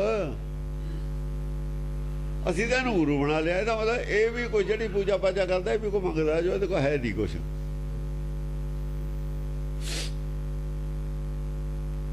ਕਮੀ ਹੈ ਕਿਸੇ ਚੀਜ਼ ਦੀ ਤਾਂ ਕਰਦਾ ਹੈ। ਉਹ ਕੀ ਚੀਜ਼ ਆ ਜੋ ਤੈਨੂੰ ਭੁੱਖ ਹੈ, ਜਿਹਦੇ ਖਾਤਰ ਮਾਲਾ ਫੇਰਦਾ ਤੂੰ? ਕਿਸੇ ਸੰਤ ਨੂੰ ਪੁੱਛੀਏ, ਉਹ ਤੂੰ ਤਾਂ ਕਹਿੰਦਾ ਮੈਂ ਬ੍ਰਹਮ ਗਿਆਨੀ ਆ, ਮਾਲਾ ਫਿਰ ਕਿਉਂ ਫੇਰਦਾ? ਬ੍ਰਹਮ ਗਿਆਨੀ ਦੇ ਬਾਅਦ ਤਾਂ ਮਾਲਾ ਫੇਰਨ ਦੀ ਲੋੜ ਨਹੀਂ ਹੈ। ਸੰਤ ਜੇ ਬਣ ਗਿਆ ਫਿਰ ਤਾਂ ਮਾਲਾ ਫੇਰਨ ਦੀ ਲੋੜ ਨਹੀਂ ਹੈ। ਫਿਰ ਤੂੰ ਦੱਸ ਜੋ ਤੇ ਖਟਿਆ, ਪੜਾ। ਜੇ ਤੂੰ ਪੜ ਲਿਆ ਤੇ ਹੁਣ ਪੜਾਉਣ ਲੱਗ। ਜਨ ਪਾਇਆ ਤੈਨੂੰ ਛਪਾਇਆ, ਕਹਿੰਦਾ ਉਹ ਤਾਂ ਦੱਸਦਾ ਹੀ ਨਹੀਂ ਹੁੰਦਾ ਜਿਹੜਾ ਪਾ ਲੈਂਦਾ। ਕਿਉਂ? ਫਰਾਡ ਸੀ। ਇਹੀ ਤਾਂ ਫਰਾਡ ਸੀ। ਤਾਂ ਹੀ ਕਿਹਾ ਕਾਇਰੇ ਬਕਵਾਸ ਲਾਇਓ, ਜਨ ਪਾਇਓ ਤੈਨੂੰ ਛਪਾਇਓ। ਮਿਲਿਆ ਹੀ ਕੁਛ ਨਹੀਂ ਹੈ, ਮਿਲੇ ਨਹੀਂ ਸਕਦਾ ਉਸ ਰਸਤੇ। ਪੜ੍ਹੇ ਤਾਂ ਪੜਾਉਂਦੇ ਹੁੰਦੇ ਨੇ, ਜਿਹੜਾ ਪੜਾਉਂਦਾ ਨਹੀਂ ਉਹ ਪੜ੍ਹਿਆ ਹੀ ਹੈ ਨਹੀਂ। ਸਰਟੀਫਿਕੇਟ ਵੀ ਉਹਦੇ ਕੋਲ ਜਾਲੀ ਹੈ। ਜੇ ਉਹ ਲਈ ਫਿਰਦਾ ਨਾ ਕੋਈ ਡਿਗਰੀਆਂ ਜਾਲੀ ਨੇ, ਫਿਰ ਹਾਂਜੀ ਦਿਜਬਾਚ ਸਾਲਕ ਰਾਮ ਠਾਕੁਰ ਇਹ ਬਾਲਾ। ਉਹ ਬੱਚੇ ਉਹ ਕਹਿੰਦਾ ਕੁੜੀ ਨੂੰ, ਕਹਿੰਦਾ ਭਾਈ ਇਹ ਐ ਨਹੀਂ ਕਹੀਦਾ ਹੁੰਦਾ, ਇਹਨੂੰ ਪੱਥਰ ਇਹ ਸਾਲਗਰਾਮ ਸਾਲਗਰਾਮ ਠਾਕੁਰ ਇਹ ਬਾਲਾ। ਠਾਕੁਰ ਹੈ ਇਹਨੂੰ ਸਾਲਗਰਾਮ ਕਹਿੰਦੇ ਠਾਕੁਰ ਨੂੰ। ਅਸੀਂ ਐ ਨਹੀਂ ਕਹੀਦਾ, ਇਹਦੀ ਨਰਾਦਰੀ ਨਹੀਂ ਕਰੀਦੀ ਹੁੰਦੀ।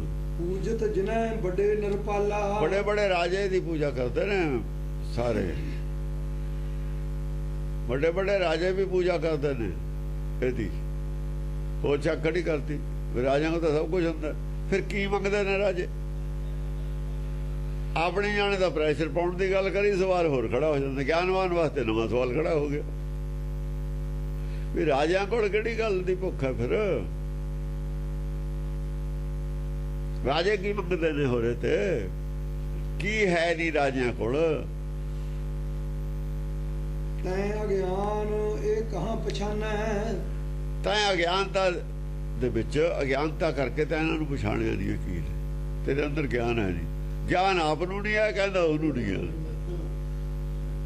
ਦੇਖੋ ਦੋ ਨੇ, ਉਹ ਕਹਿੰਦਾ ਉਹਨੂੰ ਗਿਆਨ ਹੈ ਨਹੀਂ, ਉਹ ਕਹਿੰਦਾ ਉਹਨੂੰ। ਉਹ ਤਾਂ ਸਮਝਦੇ, ਉਹਨੇ ਨਹੀਂ ਕਿਹਾ ਵੀ ਤੈਨੂੰ ਗਿਆਨ ਹੈ ਨਹੀਂ। ਦੇਖੋ ਇੱਥੇ ਹੈ ਨੁਕਤਾ। ਇੱਕ ਸਵਾਲ ਆਇਆ ਬਈ ਦੋ ਆਦਮੀ ਲੜਦੇ ਨੇ, ਉਹ ਕਹਿੰਦਾ ਤੂੰ ਪਾਗਲ ਹੈ, ਉਹ ਕਹਿੰਦਾ ਤੂੰ ਪਾਗਲ ਹੈ। ਹੁਣ ਤੁਸੀਂ ਦੱਸੋ ਵੀ ਦੋਹਾਂ ਚੋਂ ਪਾਗਲ ਕੌਣ ਹੈ? ਪਾਗਲ ਤਾਂ ਦੋਏ ਨੇ, ਪਰ ਜ਼ਿਆਦਾ ਪਾਗਲ ਕੌਣ ਹੈ, ਥੋੜਾ ਕੌਣ ਹੈ? ਦੋਹਾਂ ਚੋਂ ਇਹੀ ਦੇਖਣਾ ਪਊ। ਉਹਦਾ ਜਵਾਬ ਹੈ ਜਿਹਨੇ ਪਹਿਲਾਂ ਕਿਹਾ ਉਹ ਜ਼ਿਆਦਾ ਪਾਗਲ ਹੈ। ਜਿਹਨੇ ਪਹਿਲਾਂ ਉਹਨੂੰ ਪਾਗਲ ਕਿਹਾ ਉਹ ਜ਼ਿਆਦਾ ਪਾਗਲ ਹੈ। ਹੁਣ ਪਹਿਲਾਂ ਇਹਨੇ ਕਿਹਾ, ਪੰਡਤ ਨੇ ਕਿਹਾ, ਪੰਡਤ ਨੇ ਕਿਹਾ ਅਗਿਆਨ ਪਾਗਲ ਪੰਡਤ ਹੈ। ਇਹਦਾ ਜਵਾਬ ਇੰਟੈਲੀਜੈਂਟ ਬੰਦਿਆਂ ਦਾ ਇਹੀ ਘੜਿਆ ਵੀ ਜਿਹਨੇ ਪਹਿਲਾਂ ਕਿਹਾ ਉਹ ਪਾਗਲ ਹੈ। ਜਿਹਨੇ ਪਹਿਲਾਂ ਕੋ ਸੁਣ ਮਾਰਿਆ ਉਹਨੇ ਲੜਾਈ ਛੇੜੀ ਹੈ। ਜਿਹਨੇ ਪਹਿਲਾਂ ਗਾਲ ਕੱਢੀ ਉਹਨੇ ਲੜਾਈ ਛੇੜੀ ਹੈ। ਜਿਹਨੇ ਪਹਿਲਾਂ ਪਾਗਲ ਕਿਹਾ ਉਹਨੇ ਲੜਾਈ ਛੇੜੀ ਹੈ। ਇਹ ਤਾਂ ਸਾਰੀ ਗੱਲ ਸਾਰੇ ਬੰਦੇ ਨੇ। ਹੁਣ ਉਸ ਆਧਾਰ ਤੇ ਜੇ ਅਸੀਂ ਕਹੀਏ ਪੰਡਤ ਪਾਗਲ ਹੈ, ਉਹਨੂੰ ਪਾਗਲ ਕਹ, ਉਹਨੇ ਪਾਗਲ ਤਾਂ ਕਹਿ ਨਹੀਂ। ਪੱਥਰ ਹੈ, ਉਹਨੇ ਪੱਥਰ ਕਹਿ ਦਿੱਤਾ। ਗੁਰਬਾਣੀ ਵੀ ਕਹਿੰਦੇ ਪਾਹਨ ਮੇ ਪਰਮੇਸ਼ਰ ਨਹੀਂ। ਗੁਰਬਾਣੀ ਨੂੰ ਜੋ ਪਾਹਨ ਮੇ ਪਰਮੇਸ਼ਰ ਨਹੀਂ ਕਹਿ ਚੁੱਕੇ ਨੇ ਉਹਨੂੰ ਸਿੱਧ ਕਰਾ ਰਹੇ ਨੇ। ਇੱਥੇ ਉਹਦੀ ਉਹ ਚਰਚਾ ਕਰ ਰਹੇ ਨੇ। ਅਸਲ 'ਚ ਸਾਰੀ ਬਣਾਉਟੀ ਬਣਾਈ ਹੋਈ ਕਹਾਣੀ ਹੈ ਦਸਮ ਪਾਤਸ਼ਾਹ ਦੀ। ਇਹ ਇੱਕ ਸਾਖੀ ਬਣਾ ਕੇ ਸਿੱਧ ਕਰ ਰਹੇ ਨੇ। ਇੱਕ ਪੰਡਤ ਪੂਜ ਰਿਹਾ, ਪੰਡਤ ਉਹਨੂੰ ਪੜ੍ਹਾ ਰਿਹਾ। ਛੋਟਾ ਜਿਹਾ ਬੱਚਾ, ਬੱਚੇ ਦਿਲ ਦੇ ਸੱਚੇ ਹੁੰਦੇ ਨੇ। ਜੋ ਬੱਚੀ ਹੈ ਉਹਨੇ ਸੱਚ ਕਹਿ ਦਿੱਤਾ, ਪੰਡਤ ਨੇ ਉਹਨੂੰ ਅਗਿਆਨੀ ਕਹਿ ਦਿੱਤਾ। ਹੁਣ ਇਹਨਾਂ ਦਾ ਉੱਥੇ ਉਹਨੂੰ ਗਿਆਨ ਹੈਗਾ। ਹੁਣ ਇਹਨਾਂ ਦੇ ਵਿੱਚੋਂ ਪੰਡਤ ਔਰ ਉਹ ਕੌਣ ਪਾਗਲ ਨਿਕਲੂਗਾ? ਪੰਡਤ ਨਾਲ ਉਹ ਚਰਿੱਤਰ ਖੇਲ ਜਾਣਾ ਲੜਕੀ ਨੇ। ਚਰਿੱਤਰ ਵਾਧਾ ਗਲਾਲਾ ਘਾਟਾ ਗਲਾਲੇ ਨਾਲ ਖੇਡਦਾ ਹੁੰਦਾ। ਚਿੱਤ ਦਾ ਮਤਲਬ ਦੂਰ ਨੂੰ ਉੱਲੂ ਬਣਾ ਦੇਣਾ। ਉੱਲੂ ਉਹ ਲੋਕ ਵੀ ਬਣਾ ਰਹੇ ਨੇ ਜਿਹੜੇ ਜਮ ਦੇ ਜਾਲ 'ਚ ਫਸਾ ਰਹੇ ਨੇ। ਉਹ ਵੀ ਚਰਿੱਤਰ ਖੇਲ ਰਹੇ ਨੇ। ਕੁਛ ਲੋਕ ਤਾਂ ਉਹਨਾਂ ਦੇ ਚਰਿੱਤਰ ਨੇ, ਬਹੁਤੇ ਚਰਿੱਤਰ ਤਾਂ ਉਹਨਾਂ ਦੇ ਦੱਸੇ ਨੇ ਜਿਹੜੇ ਲੋਕ ਮਗਰ ਭੀੜ ਲਾ ਕੇ ਜਮ ਦੇ ਜਾਲ 'ਚ ਫਸਾ ਰਹੇ ਨੇ। ਇੱਕ ਪੱਖ ਤਾਂ ਉਹ ਲੋਕਾਂ ਦਾ, ਉਹ ਸਾਰੇ ਅਪਰਾਧੀ ਨੇ, ਨੈਗੇਟਿਵ ਸੋਚ ਵਾਲੇ ਨੇ, ਕੁਕਰਮੀ ਨੇ। ਇੱਕ ਪਾਸੇ ਧਰਮੀ ਨੇ। ਇਹ ਕੁਕਰਮੀ ਔਰ ਧਰਮੀ ਦੇ ਵਿੱਚ ਕੁਕਰਮੀ ਤਾਂ ਖੈਰ ਨਹੀਂ ਕਹਿ ਸਕਦੇ ਪੰਡਤ ਨੂੰ, ਕਰਮੀ ਹੈ। ਕੁਝ ਕਰਮੀ ਔਰ ਧਰਮੀ ਇਹ ਦੋਹਾਂ ਵਿੱਚ ਚਰਿੱਤਰ ਹੈ। ਕੁਝ ਕੁਕਰਮੀਆਂ ਦੇ ਚਰਿੱਤਰ ਨੇ ਦੱਸੇ ਹੋਏ, ਉਹ ਕੁਕਰਮੀ ਨੇ। ਹੁਣ ਕੁਕਰਮੀਆਂ ਦੇ ਚਰਿੱਤਰ ਦੱਸਣ ਵਾਸਤੇ ਤਾਂ ਕੁਕਰਮੇ ਦੱਸਣਾ ਪਊਗਾ। ਕੁਕਰਮ ਦੀ ਐਕਸਟ੍ਰੀਮ ਹੱਦ ਤੱਕ ਪਹੁੰਚਣਾ ਪਊਗਾ।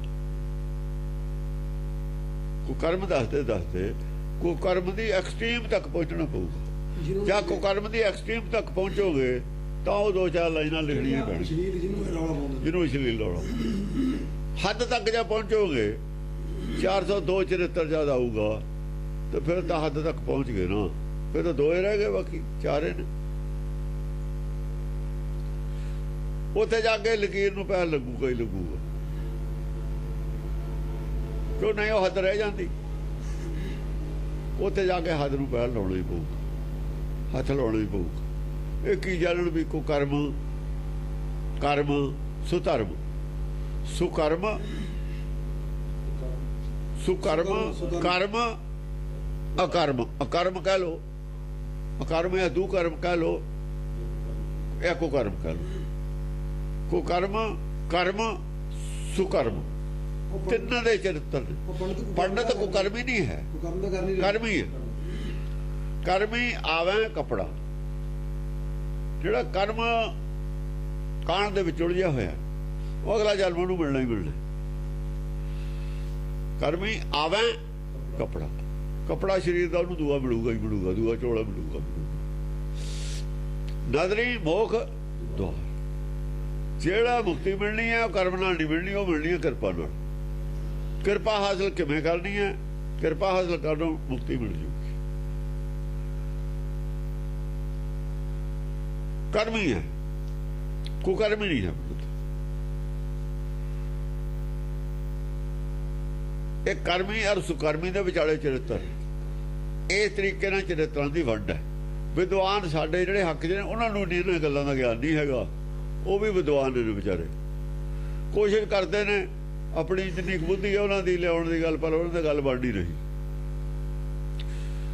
ਜਿੰਨੀ ਕੁ ਉਹਨਾਂ ਦੀ ਅਕਲ ਹੈ ਉਹਦੇ ਨਾਲ ਕੋਸ਼ਿਸ਼ ਕਰ ਰਹੇ ਨੇ ਜਸਟੀਫਾਈ ਕਰਦੀ, ਪਰ ਉਹਨਾਂ ਦੇ ਵੱਸ ਦੀ ਗੱਲ ਨਹੀਂ, ਕਿਉਂਕਿ ਉਹਨਾਂ ਨੂੰ ਆਦਿ ਬਾਣੀ ਦਾ ਗਿਆਨ ਹੈ ਨਹੀਂ, ਉਹਨਾਂ ਕੋਲੋਂ ਗਿਆਨ ਹੀ ਨਹੀਂ ਹੈ, ਉਨੀ ਉਹਨਾਂ ਕੋਲ ਬੁੱਧੀ ਹੋ ਨਹੀਂ ਹੈ, ਇਹਨਾਂ ਨੂੰ ਸਮਝਣ ਜੋਗੀ ਉਹਨਾਂ ਕੋਲ ਬੁੱਧੀ ਨਹੀਂ ਹੈ।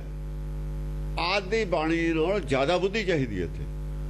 ਆਦਿ ਬਾਣੀ ਨੂੰ ਸਮਝਣ ਨਾਲ ਜ਼ਿਆਦਾ ਬੁੱਧੀ ਹੋਵੇ ਤਾਂ ਇਹਨਾਂ ਨੂੰ ਸਮਝੇ ਚਰਿੱਤਰ। ਪਹਿਲਾਂ ਤਾਂ ਆਦਿ ਉਹ ਨਹੀਂ ਸਮਝ ਆਈ ਹੋਈ, ਇਹਦੀ ਕੀ ਸਮਝ ਆਉਣੀ ਹੈ? ਤੈ ਅਗਿਆਨ ਇਹ ਕਹਾਂ ਪਛਾਨੈ, ਪਰਮੇਸ਼ਰ ਕੈ ਪਾਹਣ ਜਾਣੈ। ਹੁਣ ਉਹਨੇ ਵੀ ਕਹਿਤਾ ਅਗਿਆਨ, ਕੁੜੀ ਨੇ ਵੀ ਅਗਿਆਨ ਕਹਿਤਾ। ਕਹਿੰਦੇ ਅਗਿਆਨੀ ਦਾ ਤੂੰ ਆ, ਉਹ ਅਗਿਆਨੀਆਂ ਤਾਂ ਇਹਨੂੰ ਕਿਵੇਂ ਪਰਮੇਸ਼ਰ ਕਹਿਤਾ ਦਾ ਪੱਥਰ ਆ।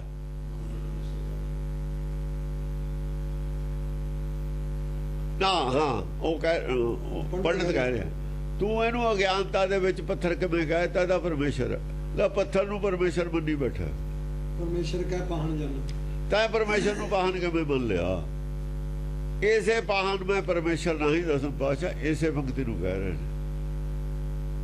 ਕਾਇ ਕੋ ਪਾਹਨ ਪੂਜਤ ਹੈ ਪਸ਼ੂ, ਪਾਹਨ ਮੈਂ ਪਰਮੇਸ਼ਰ ਨਹੀਂ। ਆ ਗੱਲ ਕੁੜੀ ਕਹਿ ਰਹੀ ਹੈ ਪੰਡਤ ਨੂੰ, ਇੱਥੇ ਗੱਲ ਕੁੜੀ ਦੀ ਯਾਰ ਪੰਡਤ ਦੀ ਖੜੀ ਹੈ। ਇਹ ਇੱਕ ਨਾਟਕ ਬਣਾ ਕੇ ਦਿਖਾਤਾ, ਉੱਥੇ ਇੱਕ ਸਾਦੀ ਗੱਲ ਕਹੀ ਸੀ, ਉੱਥੇ ਤਾਂ ਉਹ ਕਹਿਤਾ ਉਪਦੇਸ਼ ਸੀ ਕੱਲਾ, ਇੱਥੇ ਪੂਰੀ ਇੱਕ ਕਹਾਣੀ ਬਣਾ ਕੇ ਰੱਖਤੀ। ਇੱਕ ਪਾਸੇ ਇੱਕ ਲੜਕੀ ਖੜੀ ਹੈ, ਉਹ ਇੱਕ ਪਾਸੇ ਉਹਦਾ ਗੁਰੂ ਵੀ ਹੈ, ਵਿਦਿਆ ਗੁਰੂ ਵੀ ਹੈ, ਉਸੇ ਨੂੰ ਕਹਿ ਰਹੀ ਹੈ। ਉਹ ਕੋਈ ਇਹ ਨਹੀਂ ਕਹਿ ਸਕਦਾ ਵੀ ਜੀ ਉਹ ਤਾਂ ਰਾਖਸ਼ ਸੀ ਜੀ, ਇਹ ਤਾਂ ਉਹ ਸੀ, ਇਹ ਤਾਂ ਨਰਾਦਰੀ ਕਰਦੇ ਸੀ, ਰਾਜੇ ਨੇ ਬੜੀ ਇੱਜ਼ਤ ਨਾਲ ਸੱਦਿਆ ਪੰਡਤ ਨੂੰ। ਸਮਝਿਆ ਨਹੀਂ? ਕੋਈ ਈਰਖਾ ਦੁਆਇਸ਼ ਵਾਲੀ ਗੱਲ ਕਿਤੇ ਨਹੀਂ ਹੈਗੀ। ਉੱਪਰੋਂ ਦੱਸੀ ਪੰਡਤ ਸਤਿਕਾਰ ਦੇ ਰਹੇ ਨੇ, ਪੰਡਤ ਨੂੰ ਸਤਿਕਾਰ ਵੀ ਦੇ ਰਹੇ ਨੇ ਉਹ ਬੱਚੇ, ਪਰ ਉਹ ਜਿਹੜਾ ਕੁਝ ਕਰ ਰਿਹਾ ਉਹ ਬੱਚਿਆਂ ਦੀ ਸਮਝ ਤੇ ਬਾਹਰ ਹੈ। ਇਹ ਕਹਾਣੀ ਐ ਚੱਲੂਗੀ, ਕੋਈ ਈਰਖਾ ਵਾਲੀ ਗੱਲ ਨਹੀਂ। ਰਾਖਸ਼ਾਂ ਨੂੰ ਕਹਿੰਦੇ ਤਾਂ ਜੀ ਈਰਖਾ ਕਰਦੇ ਨੇ ਤਾਂ ਸੱਤੇ ਵਿਰੋਧੀ ਨੇ, ਤੇ ਵਿਰੋਧੀ ਵਾਲੀ ਕੋਈ ਗੱਲ ਨਹੀਂ। ਉਹ ਤੇ ਸੱਚ ਕੀ ਹੈ, ਕੀ ਇਹ ਪਰਮੇਸ਼ਰ ਹੈ ਜਾਂ ਨਹੀਂ ਹੈ? ਇੱਥੇ ਆ ਕੇ ਕੌਣ ਦੋਹਾਂ ਚੋਂ ਸਿਆਣਾ, ਕਿਹਨੂੰ ਅਕਲ ਜ਼ਿਆਦਾ ਹੈ, ਕੌਣ ਮੂਰਖ ਹੈ, ਕੌਣ ਸਿਆਣਾ, ਇਹ ਕਹਾਣੀ ਗਾਹਾਂ ਐ ਚੱਲਣੀ।